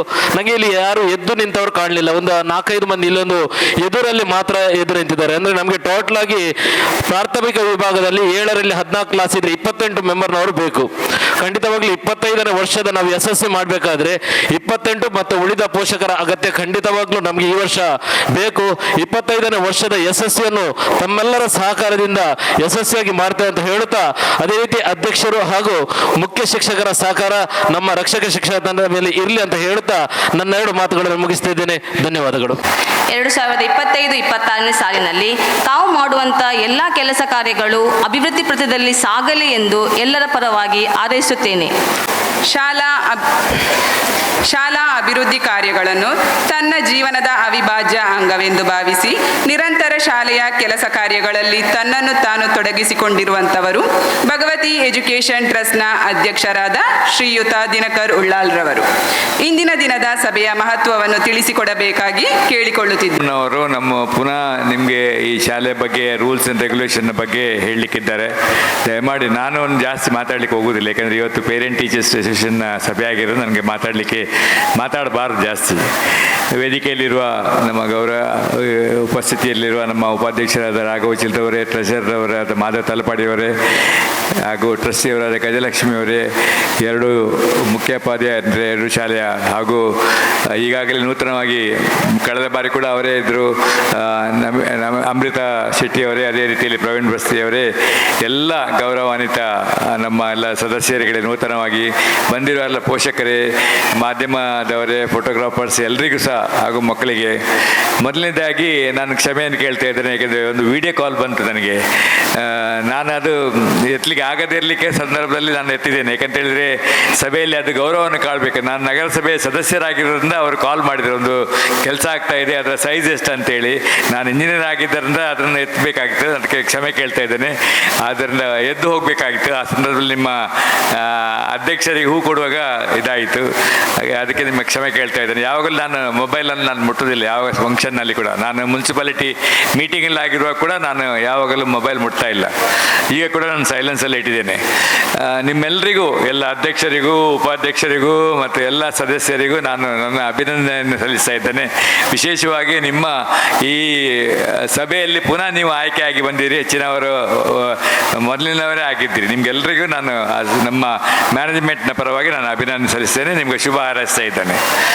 ಬೆಳಿಗ್ಗೆ ಒಂದು ಒಳ್ಳೆಯ ಸ್ವಾಗತ ನೃತ್ಯವನ್ನು ಮಾಡಿದಂಥ ಮಕ್ಕಳು, ಅದೇ ಕಲಿಸಿದ ಟೀಚರ್ನವರು, ನನಗೆ ತುಂಬ ಸಂತೋಷ ಆಯಿತು. ಯಾಕಂತೇಳಿದ್ರೆ ಈ ಒಳ್ಳೆಯ ಪ್ರತಿಭೆ ಇರುವಂಥ ಮಕ್ಕಳು ನಮ್ಮ ಶಾಲೆಯಲ್ಲಿ ಇದ್ದಾರಂತ ಹೇಳುವಾಗ ತುಂಬ ಸಂತೋಷ ಕೂಡ ಆಗ್ತದೆ. ನಮ್ಮ ಮಕ್ಕಳು ಇಷ್ಟು ನಮಗೆ ಗೊತ್ತುಂಟು, ಎಲ್ಲ ಸಂದರ್ಭದಲ್ಲಿ ನಮ್ಮ ಶಾಲೆಯಲ್ಲಿ ಒಳ್ಳೆ ರೀತಿಯಲ್ಲಿ ಪ್ರತಿಭಾ ಕಾರಂಜಿಯಲ್ಲಿ ಆಗಲಿ, ಕ್ರೀಡೆಯಲ್ಲಿ ಆಗಲಿ, ಈಗ ಸೆಕ್ರೆಟರಿ ಅವರು ಈಗ ಎಲ್ಲ ರಿಪೋರ್ಟನ್ನು ಓದಿದರು.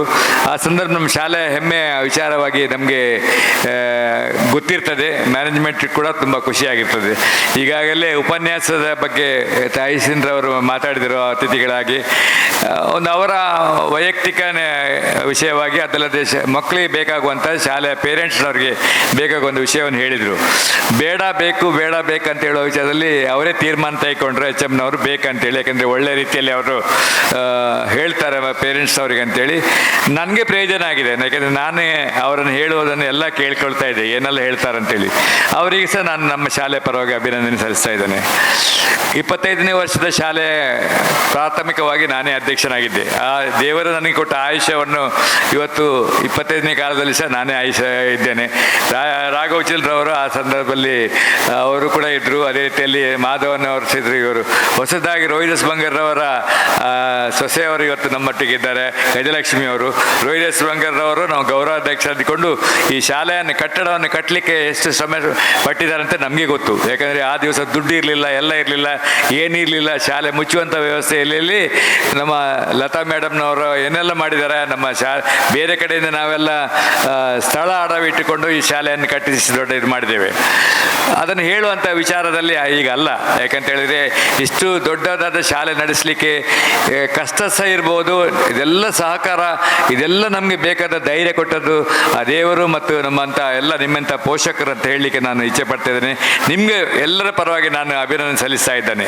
ಯಾಕಂತೇಳಿದರೆ ನಮಗೆ ಆಧಾರ ಸ್ತಂಭ ಇರೋದು ನಾವು 4-5ಕ್ಕೆ ಯಾವಾಗಲೂ ಘೋಷಿಸ್ತೇವೆ. ನಮ್ಮಲ್ಲಿ ಆಡಳಿತ ಮಂಡಳಿ ಅಂತೇಳಿ ಉಂಟು, ಆದರೆ ಪ್ರತಿ ಸಲ ನಮಗೆ ಎಲ್ಲ ಅಧ್ಯಾಪಕ ವೃಂದವರು, ಅದೇ ಮುಖ್ಯೋಪಾಧ್ಯಾಯ ಆಗಲಿ ಮತ್ತು ಪೋಷಕರು ಮತ್ತು ಮಕ್ಕಳು, ಈ 4 ಮಂದಿ 4 ಆಧಾರ ಸ್ತಂಭ ಆಗದಿದ್ದರೆ ನಮ್ಮ ಯಾವ ಶಾಲೆ ಕೂಡ ನಡೆಯುವುದಿಲ್ಲ.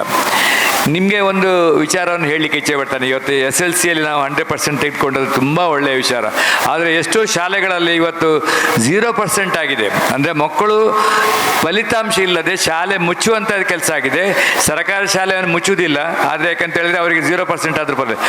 ಅನುದಾನ ಅಂದರೆ ಪ್ರೈವೇಟ್ ಶಾಲೆಗಳಲ್ಲಿ 0% ಇದ್ದದ್ದು ಈ ಸಲ ಪ್ರೈಮರಿ ಶಾಲೆಗಿಂತ ನಮ್ಮ ಸರ್ಕಾರಿ ಶಾಲೆಗಳಿಗಿಂತ ಜಾಸ್ತಿ ಇವತ್ತು ಪ್ರೈವೇಟ್ ಶಾಲೆಗಳಲ್ಲಿ 0% ಆಗಿದೆ. ಅಂದರೆ ಪ್ರೈವೇಟ್ ಶಾಲೆಗಳಲ್ಲಿ ನಡೆಸಲಿಕ್ಕೆ ತುಂಬ ಕಷ್ಟ ಆಗ್ತದೆ, ಬೆಳೆಸಲಿಕ್ಕೆ ಕಷ್ಟ ಆಗ್ತದೆ, ಎಲ್ಲ ಮುಚ್ಚುವಂಥ ಸ್ಥಿತಿಯಲ್ಲಿರುವಂಥ ಇದು ಆಗ್ತಾ ಇದೆ. ಇನ್ನೊಂದು ಉದಾಹರಣೆ ಯಾಕಂತ ಹೇಳಿದರೆ ಎಲ್ಲ ಸರ್ಕಾರಿ ಶಾಲೆಗಳಲ್ಲಿ ಇವತ್ತು ಅಂಗನವಾಡಿಯಿಂದ ಹಿಡ್ಕೊಂಡು ಎಲ್ಲ LKG UKGಯಿಂದ ಇಂಗ್ಲೀಷ್ ಮಾಧ್ಯಮವನ್ನು ಹಚ್ಚಿಕೊಂಡು ಬಂದಂಥ ಕೆಲಸ ಕೂಡ ಆಗ್ತಾ ಇದೆ. ನಮ್ಮ ದಕ್ಷಿಣ ಕನ್ನಡ ಉಡುಪಿಯಲ್ಲಿ ಯಾಕೆಂದರೆ ಹೆಚ್ಚಿನ ವಿದ್ಯಾವಂತರು ಬೇರೆ ಬೇರೆ ಕಡೆಯಲ್ಲಿ ಎಲ್ಲ ಕಡೆಯಲ್ಲಿ ಈಗ ಅಂಗನವಾಡಿಗೆ ಹೋಗ್ತಾ ಇರ್ತಾರೆ. ಎಲ್ಲ ಸರ್ಕಾರಿ ಶಾಲೆಯಲ್ಲಿ ಎಲ್ಲ LKG UKG ಎಲ್ಲ ಕೊಡ್ತಾ ಇದ್ದಾರೆ. ಒಂದು ಪ್ರೈವೇಟ್ ಶಾಲೆ ನಡೆಸಲಿಕ್ಕೆ ತುಂಬ ಕಷ್ಟ ಅಂತ ವಿಚಾರದಲ್ಲಿ ನಾನು ಹೇಳುವ ವಿಚಾರದಲ್ಲಿ ಇದ್ದೇನೆ. ನನ್ನ ಈ ವಿಚಾರ ನಿಮ್ಗೆ ಗೊತ್ತಿರ್ಬೋದು, ಯಾಕಂದರೆ 25 ವರ್ಷದಲ್ಲಿ ನಾವು ತುಂಬ ಸಂಭ್ರಮದಲ್ಲಿ ಇರ್ತಾ ಇದ್ದೇವೆ, ಇನ್ನು ಮಾಡ್ತಾ ಇದ್ದೇವೆ. ಈಗಾಗಲೇ ಪ್ರವೀಣ್ ಬಸ್ತಿ ಅವರು ಹೇಳಿದ್ದಾರೆ, ನಾವು ನಿರಂತರವಾಗಿ ಆಗಸ್ಟ್ ತಿಂಗಳಿನ ಕಾರ್ಯಕ್ರಮವನ್ನು ಡಿಸೆಂಬರ್ವರೆಗೆ ನಾವು ಮಾಡ್ತಾ ಇದ್ದೇವೆ. 25ನೇ ವರ್ಷದ ಕಾರ್ಯಕ್ರಮ, ಅದೊಂದು ರೂಪುರೇಷೆಯನ್ನು 2 HMಗಳಿಗೆ ನಾವು ಕೊಟ್ಟಿದ್ದೇವೆ, ಏನೆಲ್ಲ ಮಾಡಬೇಕಂತ ಹೇಳಿದ್ವಿ. ಅದನ್ನು ಅದೇ ರೀತಿಯಲ್ಲಿ ನೀವು ಅದು PTA ಅವರು, ಇದು ಇವರ PTA ಅವರ ಕಾರ್ಯಕ್ರಮ ಆಗಬೇಕು. ಯಾಕಂದರೆ PTA ಅಸೋಸಿಯೇಷನ್ ಅವರು ಕೂಡ 1 ದಿವಸದ ಕಾರ್ಯಕ್ರಮವನ್ನು ನೀವು ಕೊಡಬೇಕು ಅದಕ್ಕೆ ಬಿಡು. ಅದೇ ರೀತಿ ಓಲ್ಡ್ ಸ್ಟೂಡೆಂಟ್ಸ್ನವರ ಕಾರ್ಯಕ್ರಮ ಕೂಡ ನೀವು ಮಾಡಬೇಕು. ಅದೇ ರೀತಿಯಲ್ಲಿ ವಾರ್ಷಿಕೋತ್ಸವ ಕಾರ್ಯಕ್ರಮ 3 ದಿವಸದ ಕಾರ್ಯಕ್ರಮವನ್ನು ನಾವು ಹಮ್ಮಿಕೊಂಡಿದ್ದೇವೆ. ಎಲ್ಲ ಫಲಿತಾಂಶ ಎಲ್ಲ ಕ್ರೀಡೆಗಳಲ್ಲಿ ಒಳ್ಳೆ ರೀತಿಯಲ್ಲಿ ಭಗವತಿ ಶಾಲೆಯನ್ನು ಈ ಮೇಲಸ್ತರಿಗೆ ತರಲಿಕ್ಕೆ ನೀವೆಲ್ಲ ಸಾಧನೆ ಎಲ್ಲ ಅಧ್ಯಾಪಕರೊಂದವರಿಗೆ ನಾನು ಅಭಿನಂದನೆ ಸಲ್ಲಿಸ್ತಾ ಇದ್ದೇನೆ. ಅದೇ ರೀತಿಯಲ್ಲಿ ನನಗೆ ಸಹಕಾರ ಕೊಡುವಂಥ ಟ್ರಸ್ಟಿಯ ಎಲ್ಲ ಸದಸ್ಯರುಗಳು ಇವತ್ತು ವೇದಿಕೆಯಲ್ಲಿದ್ದಾರೆ, ಅಥವಾ ಇನ್ನು ಬರದಿದ್ದವರು ಕೂಡ ಅವರಿಗೂ ಕೂಡ ನಾನು ನನ್ನ ವೈಯಕ್ತಿಕವಾಗಿ ನಾನು ಅವರಿಗೆ ಅಭಿನಂದನೆಯನ್ನು ಹೇಳ್ತೇನೆ, ಧನ್ಯವಾದವನ್ನು ಹೇಳ್ತಾ ಇದ್ದೇನೆ.